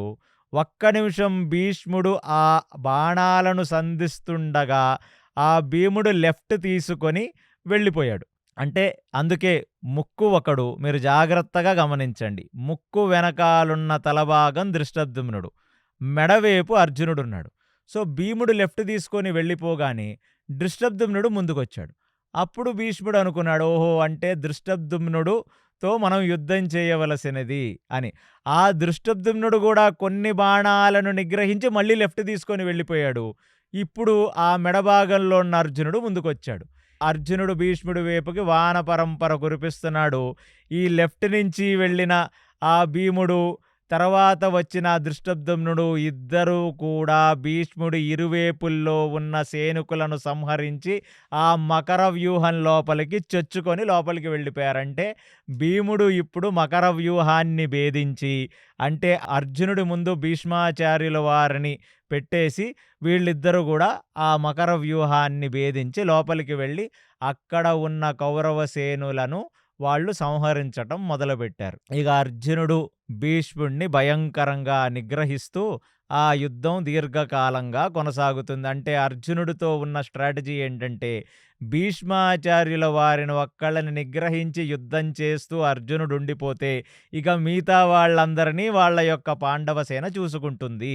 అలాగ జరుగుతుంది. ఇలా భీష్ముడు అర్జునుడితో యుద్ధం చేస్తూ ఉండగా లోపలికి చొచ్చుకుపోయిన భీముడు, దృష్టద్యుమ్నుడు కౌరవుల సేనని హతమారుస్తుండగా దుర్యోధనుడు ద్రోణాచార్యుల దగ్గరికి వెళ్ళారు. వెళ్ళి ద్రోణాచార్యుల వారితో చాలా కఠినంగా మాట్లాడుతూ మళ్ళీ, ద్రోణాచార్య, మీరు మీ కొడుకు మా వైపు ఉండగా ఎంత జననష్టం జరుగుతుంది, ఎన్ని అక్షోహిణులు చనిపోతున్నాయి, మన వైపున్న ముఖ్యమైన వాళ్ళందరూ చనిపోతున్నారు. కళింగరాజు చనిపోయాడు. కళింగరాజులలో చాలామంది అతిరథ మహారథులు చనిపోయారు. ఇప్పుడు కళింగరాజులలో మిగిలిన వాళ్ళు విపరీతమైన కక్షతో, కోపంతో ఉన్నారు భీమసేనుడి మీద. అలాగే ఆ త్రిగర్త సామ్రాజ్యంలో ఉన్న సుశర్మ వైపు ఉన్న వాళ్ళు కూడా చాలా కోపంగా ఉన్నారు. కాబట్టి అసలు ద్రోణాచార్య, మీలాంటి ఒక ఆచార్యులు, పాండవులకు విద్య నేర్పించింది మీరే, మీలాంటి ఒక వాళ్ళు ఉండటం నా 24 కొడుకులు, 24 తమ్ముళ్ళు చనిపోవటం ఇది మనకు సిగ్గుచేటు కాదా? అని చెప్పి ద్రోణాచార్యుడిని నిలదీశాడు దుర్యోధనుడు. దానికి అంతే ధీటుగా ద్రోణాచార్యుడంటే వీళ్ళకి చిన్నప్పటి నుంచి వీళ్ళ సైకాలజీ తెలుసుకొని, వీళ్ళ యొక్క మనస్తత్వాలు తెలుసుకొని ద్రోణాచార్యుడు విద్య నేర్పించిన వాడు గదా! భీష్మాచార్యులు గాదు గదా! దుర్యోధనుడు పోయి ఎన్ని రకాల ఒక తాతని పట్టుకొని ఎన్ని మాటలంటే అన్ని మాటలంటే పడటానికి, ఎన్ని రకాలుగా మాటలతో సూటిపోటి మాటలతో గుచ్చితే కూడా భీష్మాచార్యుడిలాగా వాత్సల్యంగా, ప్రేమగా చెప్పే మనస్తత్వం గాదు గదా ద్రోణాచార్యుడిది. ఇప్పుడు ద్రోణాచార్యుడు అన్నాడు, "నేను మీ వైపుంటే మా తమ్ముళ్ళు చనిపోవటం మీకు సిగ్గు కాదా అని నన్నడుగుతావేంటి? నువ్వేం జేస్తున్నావు మరి? నువ్వేం జేస్తున్నావు మరి? కాబట్టి పిచ్చి పిచ్చి మాటలు మాట్లాడొద్దు. మేము మా శక్తికి తగ్గట్టుగా మేము యుద్ధం చేస్తున్నాము. కాబట్టి ఇక్కడ ఎవరూ కూడా చాతగాకుండా కూర్చోలేదు. కానీ నువ్వొకటి అర్థం జేసుకోవాలి. మనం ఎంత కష్టపడి, ఎంత భయంకర యుద్ధం చేసినా పాండవులను గెలటం అనేది కేవలం కలలో కుదురుతుంది తప్ప నిజానికి కుదరదు" అని ద్రోణాచార్యుడు వాళ్ళు చెప్పేస్తున్నారు. అంటే అసలు మన వైపు ఉన్న సైన్యం ఒక సముద్రంలాగా ఉంది ద్రోణాచార్య. మీరు ఏదో నేను కఠినంగా మాట్లాడాను కాబట్టి నన్ను మాటలాడటం కాదు. నాకొక లాజిక్ చెప్పవలసినది. మన వైపు ఇంత పెద్ద సైన్యం ఉంది. శల్యుడున్నాడు, జయద్రథుడున్నారు, మీరున్నారు, మీ కొడుకున్నాడు. ఇంతమందున్న తర్వాత కూడా మనం వాళ్ళని నిగ్రహించలేకపోతున్నాం. మీరేమో మీ శక్తికి తగ్గట్టు మేము యుద్ధం చేస్తున్నాం. నువ్వు నాకు చెప్పక్కర్లేదు యుద్ధం ఎలా చేయాలో అని నన్నంటున్నారు.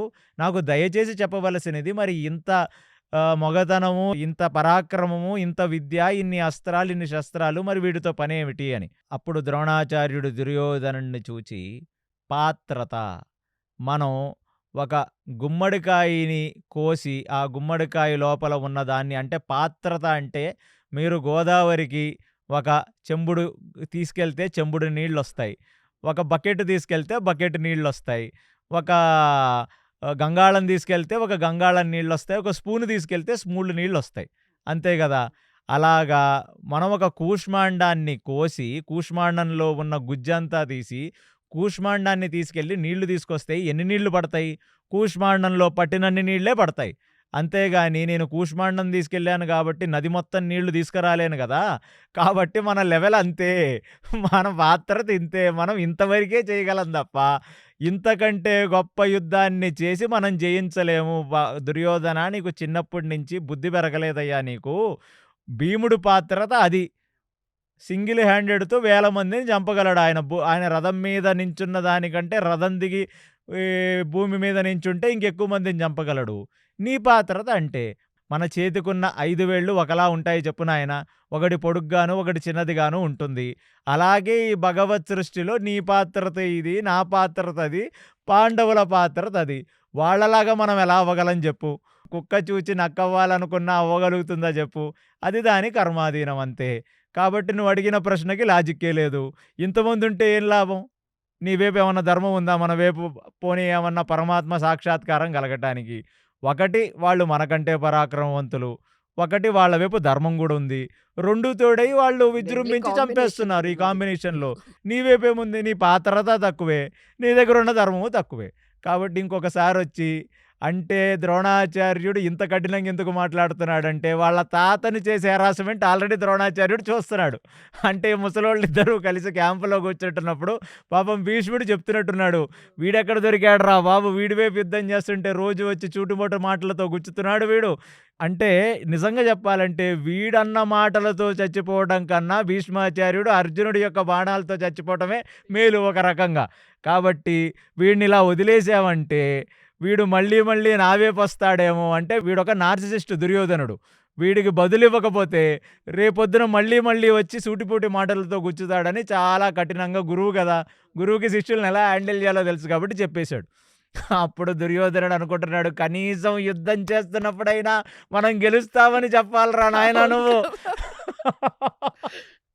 ఈ యుద్ధంలోకొచ్చి కూడా మళ్ళీ పాత్రదంటావు, కూష్మాండం అంటావు, ధర్మం లేదంటావు. నువ్వెక్కడ దొరికావురా నాయనా అని చెప్పి. సరే ఇప్పుడు అదంతా పక్కన పెట్టు. ముందు పోయి ఆ సాత్యకి బీభత్సం చేస్తున్నాడు. కాబట్టి మీరు వెళ్ళి ఆ సాత్యకిని పడగొట్టవలసినది అని ఆదేశించాడు. అలాగను బావుంది. అంతే అంతేగాని లాజిక్కులు మాట్లాడకూడదు నా దగ్గర లాజిక్కులు. ఇక్కడ మ్యాజిక్కులు అవ్వటానికి మన దగ్గర ధర్మమేం లేదు. కాబట్టి మనకెంత శక్తి ఉందో అంతవరకే యుద్ధం చేయగలం అనగానే, ఇప్పుడు ద్రోణాచార్యుడిని అన్ని మాటలన్నాడు కాబట్టి, కనీసం ప్రయత్నించాడు కాబట్టి, ఇప్పుడు అశ్వత్థామకు గూడా కోపమొచ్చింది. అసలేమిటిది? నిజంగానే మనం నిజంగానే మన మొత్తం పరాక్రమం అంతా తీసుకొని మనం యుద్ధం చేద్దాం అని ఇక సాత్యకి మీద ఫోకస్ పెట్టి ద్రోణాచార్యుడు, అశ్వత్థామ ఇద్దరూ వెళ్ళి సాత్యకిని ఎలాగన్నా నిగ్రహిద్దాం. ఎందుకంటే సాత్యకి గూడా భీముడికి హెల్ప్ చేయటం, అభిమన్యుడికి హెల్ప్ చేయటం, కనపడ్డ వాళ్ళకి హెల్ప్ చేయాలి. ఎవరో ఒకళ్ళ శక్తిని పడగొడితే తప్ప మనం ఈ యుద్ధం గెలవలేము. కాబట్టి లాజికల్లీ సరే వాడు ఎలాంటి వాడైనా వాడు కరెక్టే చెప్పాడు. మనం సాత్యకి దగ్గరికెళ్ళి మనం సాత్యకిని నిగ్రహిద్దామని తండ్రి కొడుకులిద్దరూ వెళ్ళి సాత్యకితో యుద్ధం చేయడం మొదలుపెట్టారు. తండ్రి కొడుకులిద్దరిని సాత్యకి నియంత్రించగలడా అంటే లేదనే చెప్పుకోవాలి. ఎందుకంటే ద్రోణాచార్యుడైన అశ్వత్థామ వీళ్ళిద్దరూ కలిసి యుద్ధం చేస్తే ఆపోజిట్‌గా ఒక వ్యక్తి నిలబడి యుద్ధం చేసే అంత సీన్ లేదు. సాత్యకి గూడా ఎంతో కొంత భయంకరంగా యుద్ధం చేస్తూ ముందుకు సాగుతుంది. ఇప్పుడు సాత్యకి హెల్ప్ చేద్దామని జెప్పి ఇక భీమసేనుడు వెళ్ళి సాత్యకి దగ్గర చేరాడు. ఇక భీమసేనుడు, సాత్యకి కలిసి ద్రోణాచార్యుల వారిని, ద్రోణాచార్యుడి కొడుకైన అశ్వత్థామని నిగ్రహించే ప్రయత్నం చేస్తున్నారు. ఇక్కడ ఇప్పుడు ద్రోణుడు, అశ్వత్థామ యుద్ధం చేస్తుంటే భీముడు, సాత్యకి యుద్ధం చేస్తున్నారు. ఒక నిమిషం ఇప్పుడు భీష్ముడికి కొంచెం ఆలోచనొచ్చింది. ముందు నిలబెట్టింది భీముడిని. కానీ భీముడు ఎస్కేప్ అయ్యి లోపలికెళ్ళిపోతాడు. ఎనక నుంచొచ్చిన దృష్టద్యుమ్నుడు ఎస్కేప్ అయ్యి లోపలెళ్ళిపోతాడు. ప్లస్ ఈ అర్జునుడు నాతో యుద్ధం చేసి నేను అర్జునుడిని చంపను, అర్జునుడు నన్ను చంపడు. నాతో టైం పాస్ చేస్తాడిక్కడ అర్జునుడు. అమ్మ వీళ్ళ స్ట్రాటజీ నాకు అర్థమైంది ఈ 4 రోజుల యుద్ధంలో. అమ్మ అర్జున, మొత్తానికి నిన్ను నా దగ్గర వదిలేసి నేనో బాణం వేస్తాను, నువ్వో బాణం వేస్తావు, నేను 4 ఏస్తాను, నువ్వు 4 ఏస్తావు, నేను 5 ఏస్తాను, నువ్వు 5 ఏస్తావు. ఇదంతా కుదరదని ఒక్క నిమిషంలో ఇప్పుడు అతను పక్క ఉన్న వాళ్ళని మీరు అర్జునుడిని చూచుకోండి. నేనిక్కడి నుంచి వెళ్ళి నేనిప్పుడు ఆ ద్రోణాచార్యుడికి, ఆ అశ్వత్థామకి నేను హెల్ప్ చేస్తానని ఆయన వెనక నుంచి దూరి అర్జునుడిని ఈ ముందున్న సైనికుల వైపు వదిలేసి ఆ ద్రోణాచార్యుడి దగ్గర చేరాడు. అంటే ఇక్కడ బలం పెరుగుతుంది. ద్రోణాచార్య, అశ్వత్థామలకు భీష్ముడు తోడయ్యాడు. ఇక్కడేంటంటే ఆ సాత్యకికి భీముడు తోడయ్యాడు. ఇప్పుడు ఇక భీష్ముడు ఇప్పుడు భీష్ముడికి లాజిక్ అర్థమైంది. ఇతను దీర్ఘకాలంగా టెస్ట్ మ్యాచ్ లాగా అర్జునుడితో యుద్ధం చేయడని. ఇప్పుడు దృష్టద్యుమ్నుడు ఏం చేశాడంటే శిఖండిని పంపించాడు. ఎందుకంటే భీష్ముడిని ఇద్దరే నిగ్రహించగలరు మొత్తం కురుక్షేత్రంలో. ఒకడు అర్జునుడు నిగ్రహించగలడు. అంటే పరాక్రమంతో అర్జునుడు నిగ్రహించగలడు. పరాక్రమం లేకపోయినా శిఖండిని నిగ్రహించగలడు. ఎప్పుడైతే శిఖండి వెళ్ళి ఈ భీముడికి, ఈ సాత్యకికి తోడయ్యాడో ఇక దుర్యోధనుడు ట్రిగర్ అయ్యాడు. అమ్మ వీళ్ళని ఎన్ని రకాలుగా మనం ఎత్తులు వేస్తే మనకు పై ఎత్తులు వేస్తున్నారు. ఇప్పుడు శిఖండి చేరితే అక్కడ ప్రాబ్లం. ఎందుకంటే శిఖండి ముందొస్తే అంటే భీముడు, సాత్యకి కలిసి భీష్ముడిని సంహరించలేకపోయినా శిఖండి తోడుంటే సంహరించచ్చు. అమ్మ అమ్మ అమ్మ అసలు మన తాతని మనమంటే మాటలంటాం. అసలు మన తాతనే పోగొట్టుకుంటే యుద్ధం గెలిసే ఆస్కారమే లేదు. కాబట్టి ఈ శిఖండిని ముందు భీష్ముడికి ప్రొటెక్షన్ కావాలని చెప్పి ఇక దుర్యోధనుడు భయపడి రాజ్యంలో యుద్ధం చేస్తున్న పెద్ద పెద్ద వాళ్ళందరినీ అక్కడ చేరమన్నాడు. అంటే ఎవరెవరిని చేరమన్నాడంటే అక్కడికి కళింగరాజుల్ని. ఒరే మీరందరినీ మీ రాజుని చంపిన భీముడు మీద ప్రతీకారం తీసుకోవడానికి ఇదే సరైన సమయం. ఎందుకంటే భీష్ముడున్నాడక్కడ, ద్రోణుడున్నాడు, అశ్వత్థామున్నాడు. కాబట్టి కళింగుల్లారా మీరు వెళ్ళవలసినది, త్రిగర్త సామ్రాజ్యానికి చెందిన సుశర్మ మీరు వెళ్ళవలసినది, జయద్రథ మీరు వెళ్ళవలసినది, భూరిశ్రవ, బాహ్లీక, సోమదత్త మీరు వెళ్ళవలసినది అని ఆ భీష్ముడికి ఇప్పుడు ఈ శిఖండి తోడైతే ఏమన్నా అయిపోతుందనే భయంతో ఉన్న రాజ్యంలో ఉన్నవాళ్ళు మీరు ఎవరెవరితో యుద్ధాలు చేస్తున్నారో అందరూ మీరు ఆపేసి వెళ్ళి ఆ భీష్ముడికి ప్రొటెక్షన్గా నిలబడి అక్కడ యుద్ధం చేయవలసినదని మొత్తం అందరినీ తోలేశాడు దుర్యోధనుడు. ఇక్కడ ఒక ద్రోణాచార్యుడు, అశ్వత్థామ కలిసి సాత్యకితో చేస్తున్న యుద్ధం మొత్తం బెటాలియన్ అక్కడ చేరింది. అంటే పాండవుల వైపు మళ్ళీ అందరూ చేరారు. కౌరవుల వైపు అందరూ చేరారు. ఇక అది మొత్తం ఒక గజిబిజి గందరగోళం అయిపోయి అందరూ కలిసి ఒకే దగ్గర స్టాగర్ అయిపోయి ఒకే దగ్గర ఉండి బాణాలేస్తుంటే ఎనకాల జనాలందరూ కన్‌ఫ్యూజ్ అయిపోయి ఒక రకంగా జామ్ అయిపోయింది. Traffic jam. ఇక వీళ్ళందరూ ఇగ అంతమంది ఒక దగ్గర చేరితే ఎవరెవరిని చూసుకోవాలో ఇగ వాళ్ళ లెవెల్‌ని బట్టి వాళ్ళు చూసుకోవాలి కదా! ఇప్పుడు అంటే ఇద్దరు, ముగ్గురు కలిసి ఒకళ్ళని అటాక్ చేద్దామని వచ్చేది ఇప్పుడు పోయింది. పోయి ఇటువైపు చాలామందొచ్చేసారు. పాండవుల వైపు చాలామందొచ్చేసారు. ఇప్పుడు మళ్ళీ ఇదంతా చూచిన వాడై అర్జునుడు గూడా ఇగ ఈ పాండవుల వైపు చేరాడు. ఇక అర్జునుడు గూడా చేరి, భీముడు గూడా చేరి, ఈ అటువైపు శిఖండి చేరి, సాత్యకి చేరి, దృష్టద్యుమ్నుడు చేరి ఇదంతా ఇంతమంది చేరితే ఏమవుతది? కాబట్టి ఇప్పుడు మళ్ళీ నార్మల్ వచ్చేసింది. ఆ! అర్జునుడు భీష్ముడిని మళ్ళీ అర్జునుడు అన్నాడు, తాత నువ్వు ఎస్కేప్ అయిపోయి ఎళ్లి కొత్త స్ట్రాటజీలేస్తున్నావు నువ్వు. అలా కుదరదు నేను వచ్చాను అని చెప్పి ఇక అర్జునుడు భీష్ముడి వైపుకి బాణాలేస్తున్నాడు. ఇక ఏస్తే ఏముంది ఇక భీష్ముడు అర్జునుడిని చూసుకోవాలి. ఎప్పుడైతే ఇక అర్జునుడు కూడా ఈ పాండవ సేన వైపు చేరాడో ఇక మొత్తం ఈక్వల్ పవర్స్ అయిపోయినాయి. ఇటువైపు ఎంతమందున్నారో అటువైపు అంతే మందున్నారు. కాబట్టి మళ్ళీ అర్జునుడు భీష్ముడి వైపు అంటే ఇప్పుడు ద్వంద్వ యుద్ధాలు మొదలయ్యాయి. ఇంతమంది ఒకే దగ్గర చేరితే ఇక మిగిలేదేముంది? ద్వంద్వ యుద్ధాలే గదా! కాబట్టి ఈ ద్వంద్వ యుద్ధం ఇప్పుడు ఎవరెవరికి జరుగుతుంది అంటే భీష్ముడికి, అర్జునుడికి, అవంతి రాజుకి, కాశీరాజుకి, జయద్రథుడికి, భీముడికి, శల్యుడికి, యుధిష్ఠిరుడు కొడుకులతో, వికర్ణుడికి, సహదేవుడికి, చిత్రసేనుడికి, శిఖండికి, దుర్యోధనుడికి, విరాటరాజుకి, చిత్రకేతుకి, ద్రుపదరాజుకి. ఇప్పుడు దుర్యోధనుడు విరాటరాజు వైపు యుద్ధం చేస్తున్నాడు కాబట్టి శకుని కూడా దుర్యోధనుడికి హెల్ప్ చేయటానికి అక్కడికి వెళ్ళాడు. అంటే శకుని, దుర్యోధనుడు కలిసి విరాటరాజు వైపు యుద్ధం చేస్తున్నారు. ఇక అశ్వత్థామ ఆ ఫస్ట్ ఎక్కడైతే స్టార్ట్ అయిందో అశ్వత్థామ, సాత్యకి కలిసి అశ్వత్థామ, సాత్యకి కలిసి యుద్ధం చేస్తున్నారు కదా! అలాగనే ఇప్పుడు అశ్వత్థామ, సాత్యకి కలిసి యుద్ధం చేసుకుంటున్నారు ద్వంద్వ యుద్ధంలో.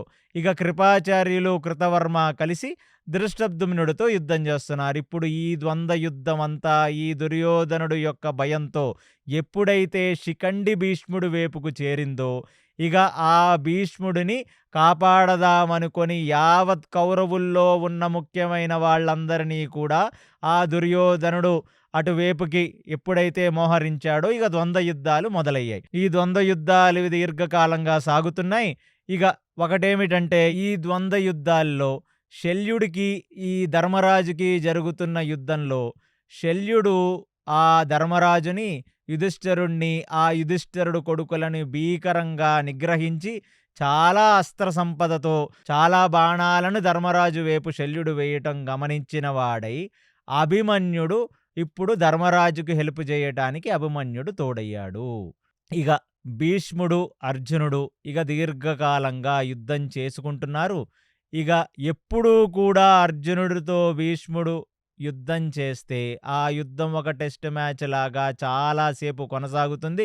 ఇవాళ భీష్ముడు మాత్రం ఒకటి అనుకున్నాడు, ఏంటంటే అర్జునుడితో యుద్ధం చేసి టైం వేస్ట్ చేయకూడదు. ఎలాగైనా భీముడిని నిగ్రహించాలి, భీముడిని సంహరించాలి. ఎందుకంటే భీముడిని సంహరించకపోతే చాలా కష్టం. భీముడు కౌరవుల యొక్క తమ్ముళ్లను సంహరిస్తాడు. ప్లస్ దుర్యోధనుడు కూడా అంత బాధపడుతూ తన తాత దగ్గరికి వచ్చి, తాత ఏమిటి దరిద్రం, మనం ఓడిపోతున్నాం అన్నాడు కదా! కాబట్టి వాళ్ళ భీష్ముడు మెయిన్ ఫోకస్ 5వ రోజు యుద్ధంలో అర్జునుడు కాదు, ఇది కేవలం భీముణ్ణి నిగ్రహించాలని మళ్ళీ అర్జునుడితో యుద్ధం చేస్తున్నట్టుగా చేస్తూ అర్జునుడు వైపు బాణాలు వేస్తూ అర్జునుడిని వదిలేసి ఏ భీముడైతే జయద్రథుడితో యుద్ధం చేస్తున్నాడో ఆ జయద్రథుడు పక్కన చేరిప్పుడు భీష్ముడు, జయద్రథుడు కలిసి భీమసేనుడి మీద యుద్ధం చేయటం మొదలుపెట్టారు. అలా భీముడు కూడా జయద్రథుడిని, భీష్ముడిని ఎంతగానో నిగ్రహించడానికి ప్రయత్నించి నిగ్రహించలేని వాడై చాలా కష్టపడి యుద్ధం చేస్తున్నాడు.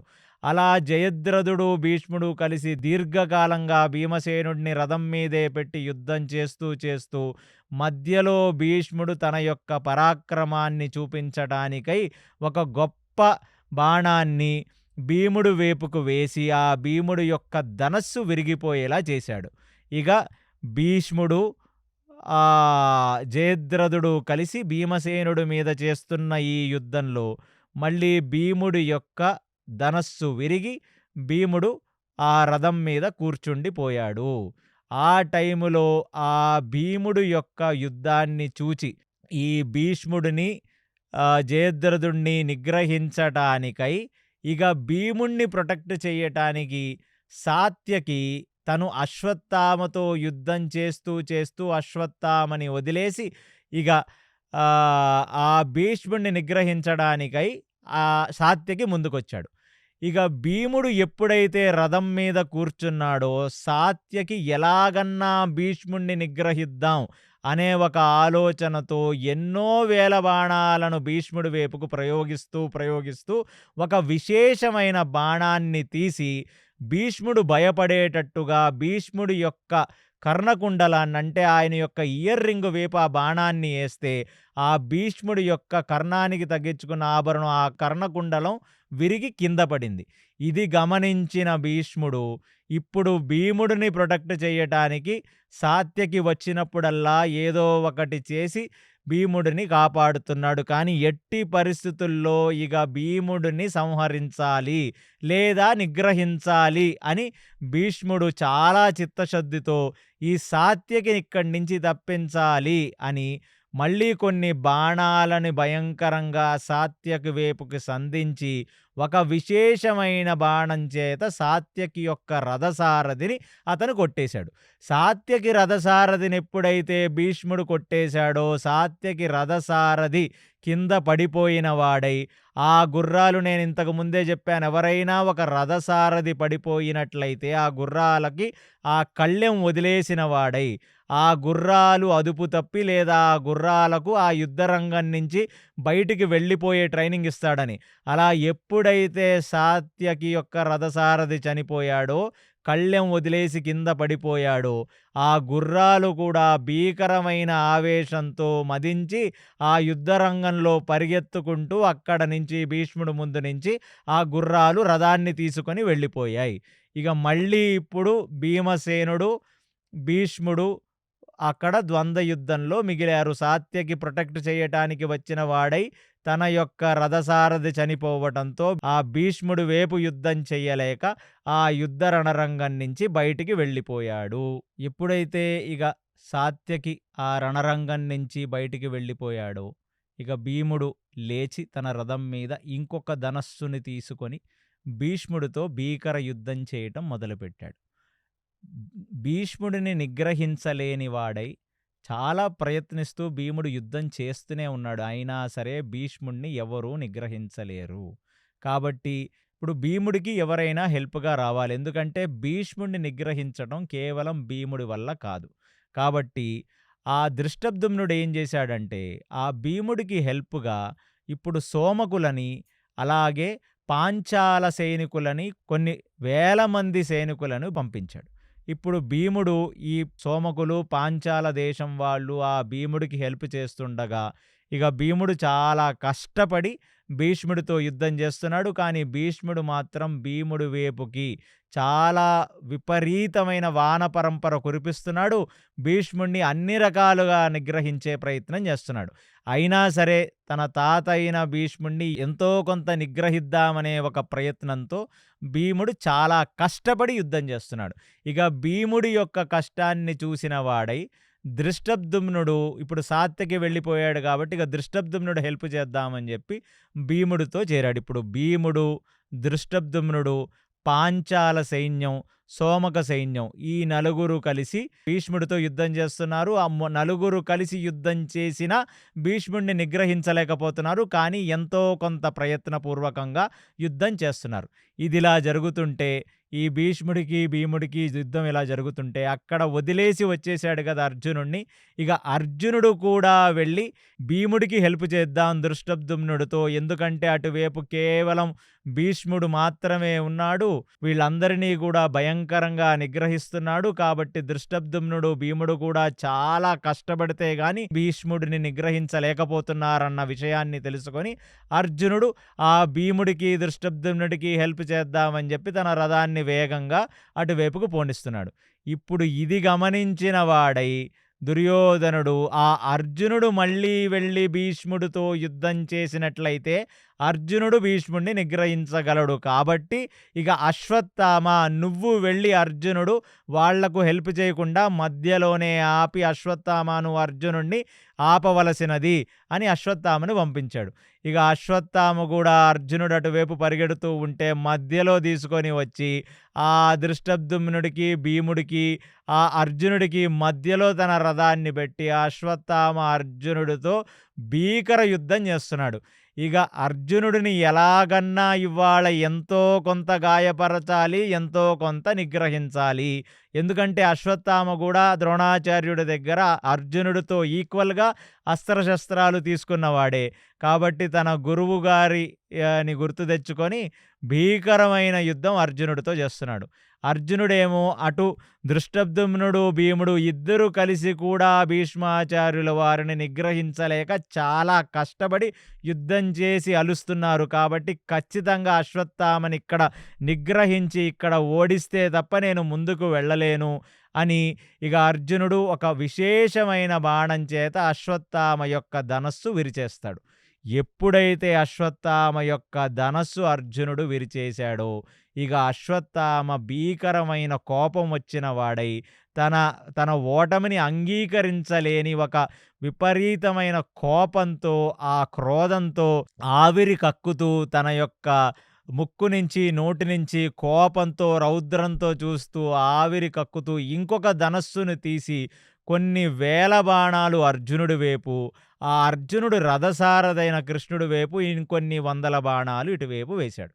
ఇక అశ్వత్థామ చేతిలో బాణాలు వదులుతూ ఉంటే అర్జునుడు వాటిని అడ్డం పెట్టుకొని కృష్ణ పరమాత్మ వైపుకు కూడా బాణాలు వచ్చాయి కాబట్టి కృష్ణుడు కూడా ఒక షీల్డ్ పెట్టుకొని అడ్డం పెట్టుకొని ఇక అశ్వత్థామకి అర్జునుడికి భీకర యుద్ధం జరుగుతుండగా ఇంకొక విశేషమైన బాణం చేత అశ్వత్థామ యొక్క ధనస్సుని అర్జునుడు విరగ్గొట్టాడు. ఎప్పుడైతే 2 సార్లు అశ్వత్థామ యొక్క ధనస్సుని కొట్టేశాడు, ఇక అశ్వత్థామకి అర్థం కాని పరిస్థితుల్లో, ఆ గందరగోళమైన పరిస్థితుల్లో అశ్వత్థామ ఎంతో కొంత నిగ్రహింపబడ్డాడని మనకు వ్యాసభారతం చెప్తుంది. ఆ పరిస్థితుల్లో అర్జునుడు ఖచ్చితంగా అశ్వత్థామని చంపేసి ఉండవచ్చు. కానీ ఒకసారి అశ్వత్థామని చూచి కృష్ణుడితో అర్జునుడు ఇలా అంటున్నాడు. అశ్వత్థామ చాలా క్రోధంతో ఒక స్ట్రాటజీని మిస్ అయ్యి తను ఫోకస్డ్‌గా యుద్ధం చెయ్యకుండా కేవలం ఒక క్రోధంతో, ఒక కోపంతో, ఒక ఈగో ఎఫెక్ట్ ఎక్కువైపోయి అశ్వత్థామ అతను ఒక గందరగోళమైన యుద్ధం చేస్తున్నాడు. ఎంతైనా నా గురువు యొక్క కొడుకు, నా గురువుకి అశ్వత్థామ అంటే ఎంతో ఇష్టం. కాబట్టి వాడు ఎలాగో మనల్ని గెలవలేడు కృష్ణ. కాబట్టి వాడినిక్కడ నిగ్రహించి, వాడినిక్కడ వదిలివేసి మనం వెళ్ళి ఆ భీముడికి, ఆ దృష్టద్యుమ్నుడికి మనం హెల్ప్ చేద్దాం అని కృష్ణుడితో అర్జునుడు మాట్లాడటం అనేది ఇది చాలా తప్పు స్ట్రాటజీ. ఎందుకంటే దృష్టద్యుమ్నుడు, భీముడు కలిసి ఎంతో కొంత భీష్ముడిని నిగ్రహించగలుగుతున్నారు, కష్టమైనా పోరాడగలుగుతున్నారు. కానీ చేతికి దొరికిన అశ్వత్థామని వదిలేయాలి. మళ్ళీ అర్జునుడిలో ఈ రాగద్వేషాలు వచ్చాయి. ఈ అనురాగంతో తన గురువుని గుర్తు తెచ్చుకొని, అశ్వత్థామని గుర్తు తెచ్చుకొని గురువుకు కొడుకని ఎక్కడ తన గురువు మనసు నొప్పిస్తానో అని ఒక విషయం చేత ఈ 5వ రోజు అశ్వత్థామని చేతికి దొరికిన అశ్వత్థామని వదిలేసిన అర్జునుడు ఖచ్చితంగా ఇప్పుడు చాలా బాధపడతాడు. ఎందుకంటే ఈ అశ్వత్థామే రేపొద్దున ఈ ఉప పాండవులందరినీ సంహరిస్తాడు. కాబట్టి శ్రీకృష్ణుడు అర్జునుడికి చెప్పాడు 1కి 4 సార్లు, నీ యొక్క రాగాన్ని, ద్వేషాన్ని యుద్ధం బయట వదిలిపెట్టి ఈ యుద్ధ రంగంలోకి రావలసినది. కానీ ఇవాళ అర్జునుడు చెప్పిందేమిటి మళ్ళీ కృష్ణుడికి అంటే, మనం మనల్ని మోసం చేసుకోగలం కానీ శ్రీకృష్ణ పరమాత్మని మోసం చేయలేం. మనలోని పరమాత్మని మనం ఎలా మోసం చేయగలం?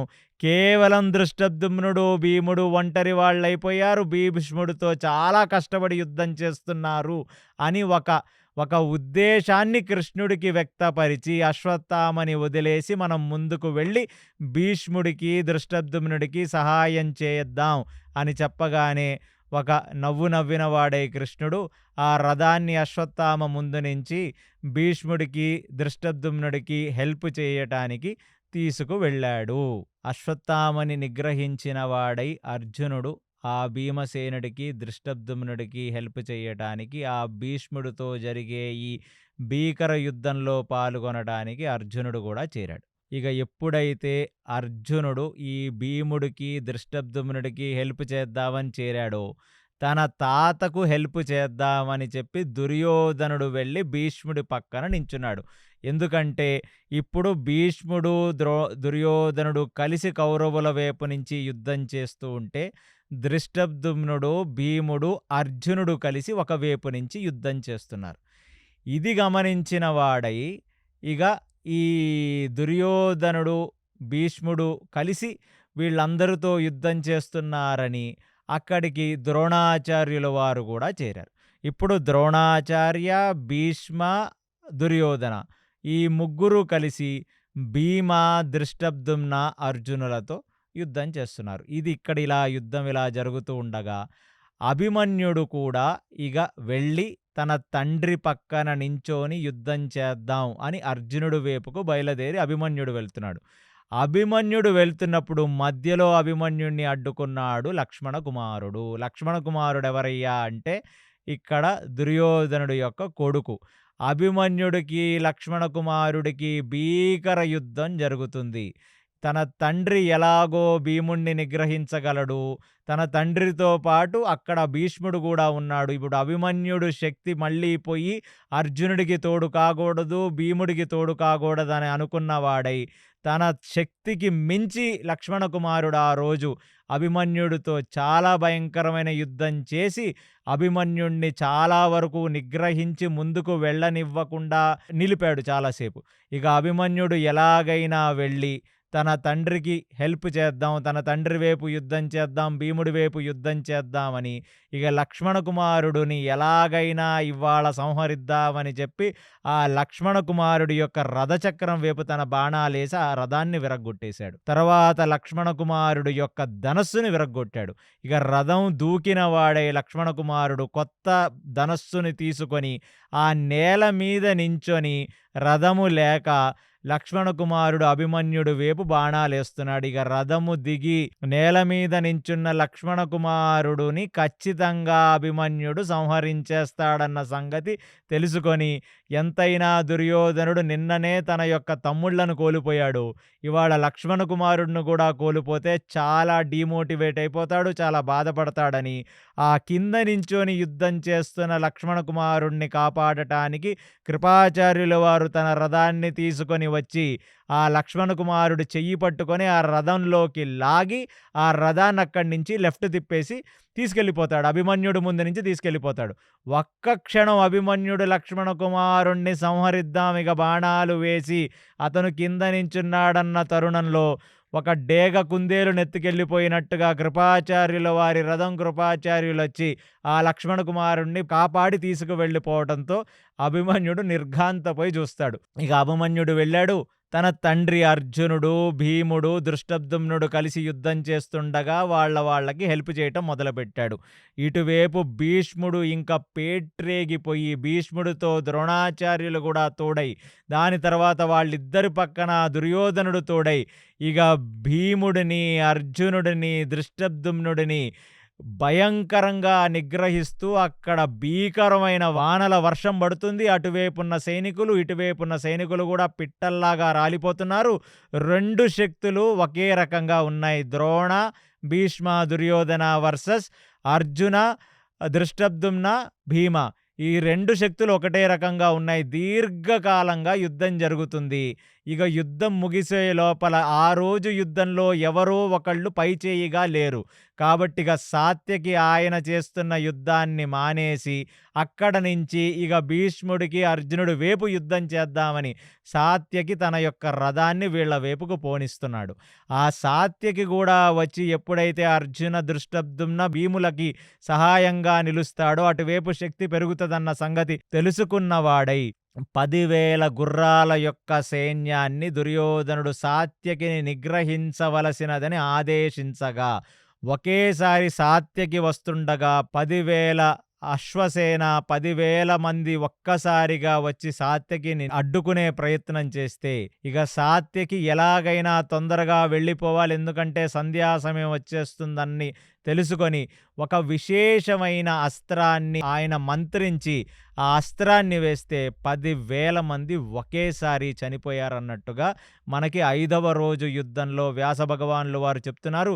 ఇప్పుడు 10,000 మందిని చంపేసి సాత్యకి భీకరంగా నించొని అక్కడ యుద్ధం చేస్తుంటే అది చూసిన ద్రోణాచార్యుడు, భీష్మాచార్యులు ఒక్కసారిగా నిర్ఘాంతపోయారు. ఎందుకంటే ఆయన విశేషమైన అస్త్రప్రయోగం చేశాడు. ఇక ఈ యొక్క సాత్యకి యొక్క శక్తి ఇప్పుడు ఈ కాన్ఫిడెన్స్‌తో అర్జునుడితో, భీముడితో తోడైతే ఆ రోజు ఇక కౌరవుల వినాశనం ఖచ్చితంగా ఉంటుంది.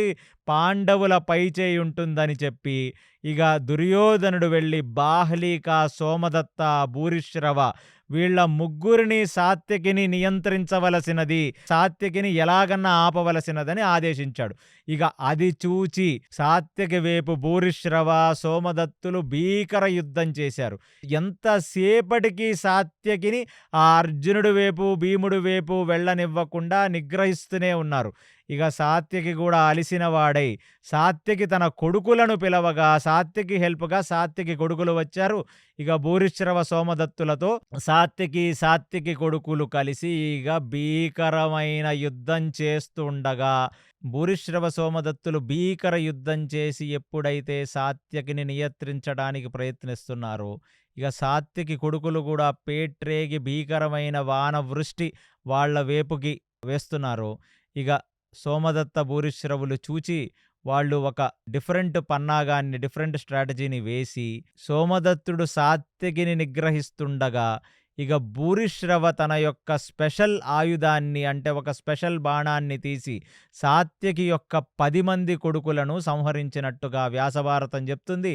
10 మంది కొడుకులను ఒకేసారి కోల్పోయిన వాడై సాత్యకి భీకరంగా బాధపడుతున్న తరుణంలో ఇక ఇప్పుడు సాత్యకిని ఎలాగన్నా మనం సంహరించచ్చు, ఎందుకంటే ఒక్కసారిగా మెంటల్లీ కొంచెం లోగున్నప్పుడే అతన్ని సంహరించచ్చని ఇక సాత్యకిని చుట్టుముట్టిన వాళ్ళై ఇక ఇప్పుడు సోమదత్త, భూరిశ్రవులతో దుర్యోధనుడు కూడా ఏకమై సోమదత్త, భూరిశ్రవ, దుర్యోధనులు ముగ్గురు కలిసి ఇక సాత్యకి వైపు యుద్ధం చేసి సాత్యకిని కూడా వాళ్ళు ఎలాగన్నా సంహరిద్దాం, కౌరవుల వైపు పెద్ద పెద్ద వాళ్ళు పడ్డారు కానీ పాండవుల వైపు వాళ్ళ వరకు పెద్దవాళ్ళు పడలేదు అని తెలుసుకున్న వాళ్ళై భీకర యుద్ధం చేస్తుంటే ఇక అర్జునుడి వైపు చూసి భీమసేనుడు అన్నాడు, ఇక భీష్ముడిని, ద్రోణుడిని నువ్వు నిగ్రహించవలసినది, నేను సాత్యకి కాపలాగా వెళ్ళాలి, సాత్యకి తోడుగా నేను వెళ్ళాలని ఇంకా భీమసేనుడు ట్రిగర్ అయి ఇక భీముడు అక్కడి నుంచి వచ్చి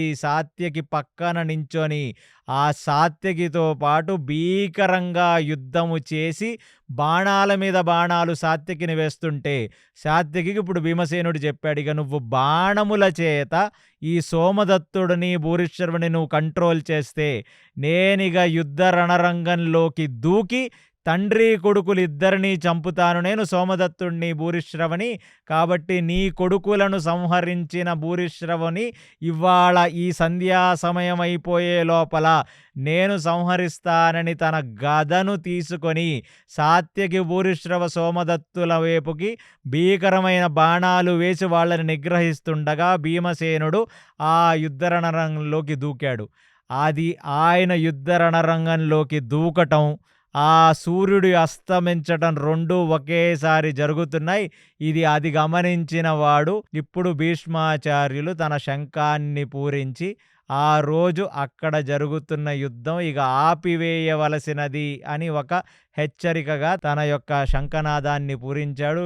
అది చూసిన భీముడు బాధపడుతూ, అయ్యో సాత్యకి యొక్క 10 మంది కొడుకులు చనిపోయారు, కొంచెం సమయం ఉండుంటే ఇవాళ నేను సోమదత్త భూరిశ్రవుల్ని సంహరించేవాడినని ఆలోచించుకుంటూ వచ్చి తన రథం మీదకి వెక్కాడు. సో ఇవాళ ఈ భీకర యుద్ధాన్ని చూచిన తర్వాత మనకు అర్థమయ్యేదేమిటంటే 5వ రోజు యుద్ధం ఎవరు గెలిచారు ఎవరు ఓడారనేది ఒక ఖచ్చితమైన కంక్లూజన్కి మనం రాలేము. సో ఇదంతా గమనించిన వాడై అసలు చేతికి చిక్కిన అశ్వత్థామని వదిలేయటం ఇవాళ యుద్ధంలో చేసిన అతిపెద్ద తప్పు అర్జునుడిది. ఆ అర్జునుడు చేసిన తప్పుకి ఖచ్చితంగా ఇప్పుడు పాండవులు అనుభవించే సమయం ఇక ముందుంది. అది తెలుసుకున్న కృష్ణుడు ఒక చిరుమందహాసంతో తన యొక్క పాంచజన్యాన్ని పూరిస్తుండగా ఇవాళ ఈ 5వ రోజు యుద్ధాన్ని ముగిస్తూ మళ్ళీ మనం 6వ రోజు యుద్ధంలో కురుక్షేత్ర రణరంగంలో కలుసుకుందాం. ప్రీణయామో వాసుదేవం. హరే కృష్ణ. 4వ రోజు యుద్ధం అయిపోయాక భీష్ముడు చెప్పిన మాటలతోటి ఒకవేళ దుర్యోధనుడు తన మనసుని మార్చుకోని ఉండి ఉంటే, లేదా సంజయుడు చెప్పిన మాటలతోని ధృతరాష్ట్రుడు తన నిర్ణయాన్ని మార్చుకోనుంటే మహాభారతం వేరేలాగా ఉండేదేమో. కాని వినాశకాలే విపరీత బుద్ధి. 5వ రోజు యుద్ధం అయ్యింది. ఒకవైపు ప్రేమ లేకపోవడం వల్ల కౌరవులు ముందు ముందు కుప్పకూలిపోతారు. కాని ఇక్కడ పాండవులు అతి ప్రేమ. ఈరోజు చూపించాడు కదా అర్జునుడు తన గురువైన ద్రోణాచార్యుల మీద ప్రేమ ఉండడంతో దొరికిన అశ్వత్థామని వదిలేసుకున్నారు. దీని పరిణామమేమో ముందు ముందు మనం గమనిస్తాం. మొత్తానికి సాత్యకి తన 10 మంది కొడుకుల్ని పోగొట్టుకున్నాడు ఈరోజు వార్లో. ఈరోజు యుద్ధం వీళ్ళు గెలిచారు వాళ్ళు గెలిచారు అని చెప్పలేక డ్రా అయిందనే అనుకోవాలి. మరి రేపు యుద్ధంలో ఏం జరగబోతుంది? Stay tune to KC talks Telugu. Hare Krishna.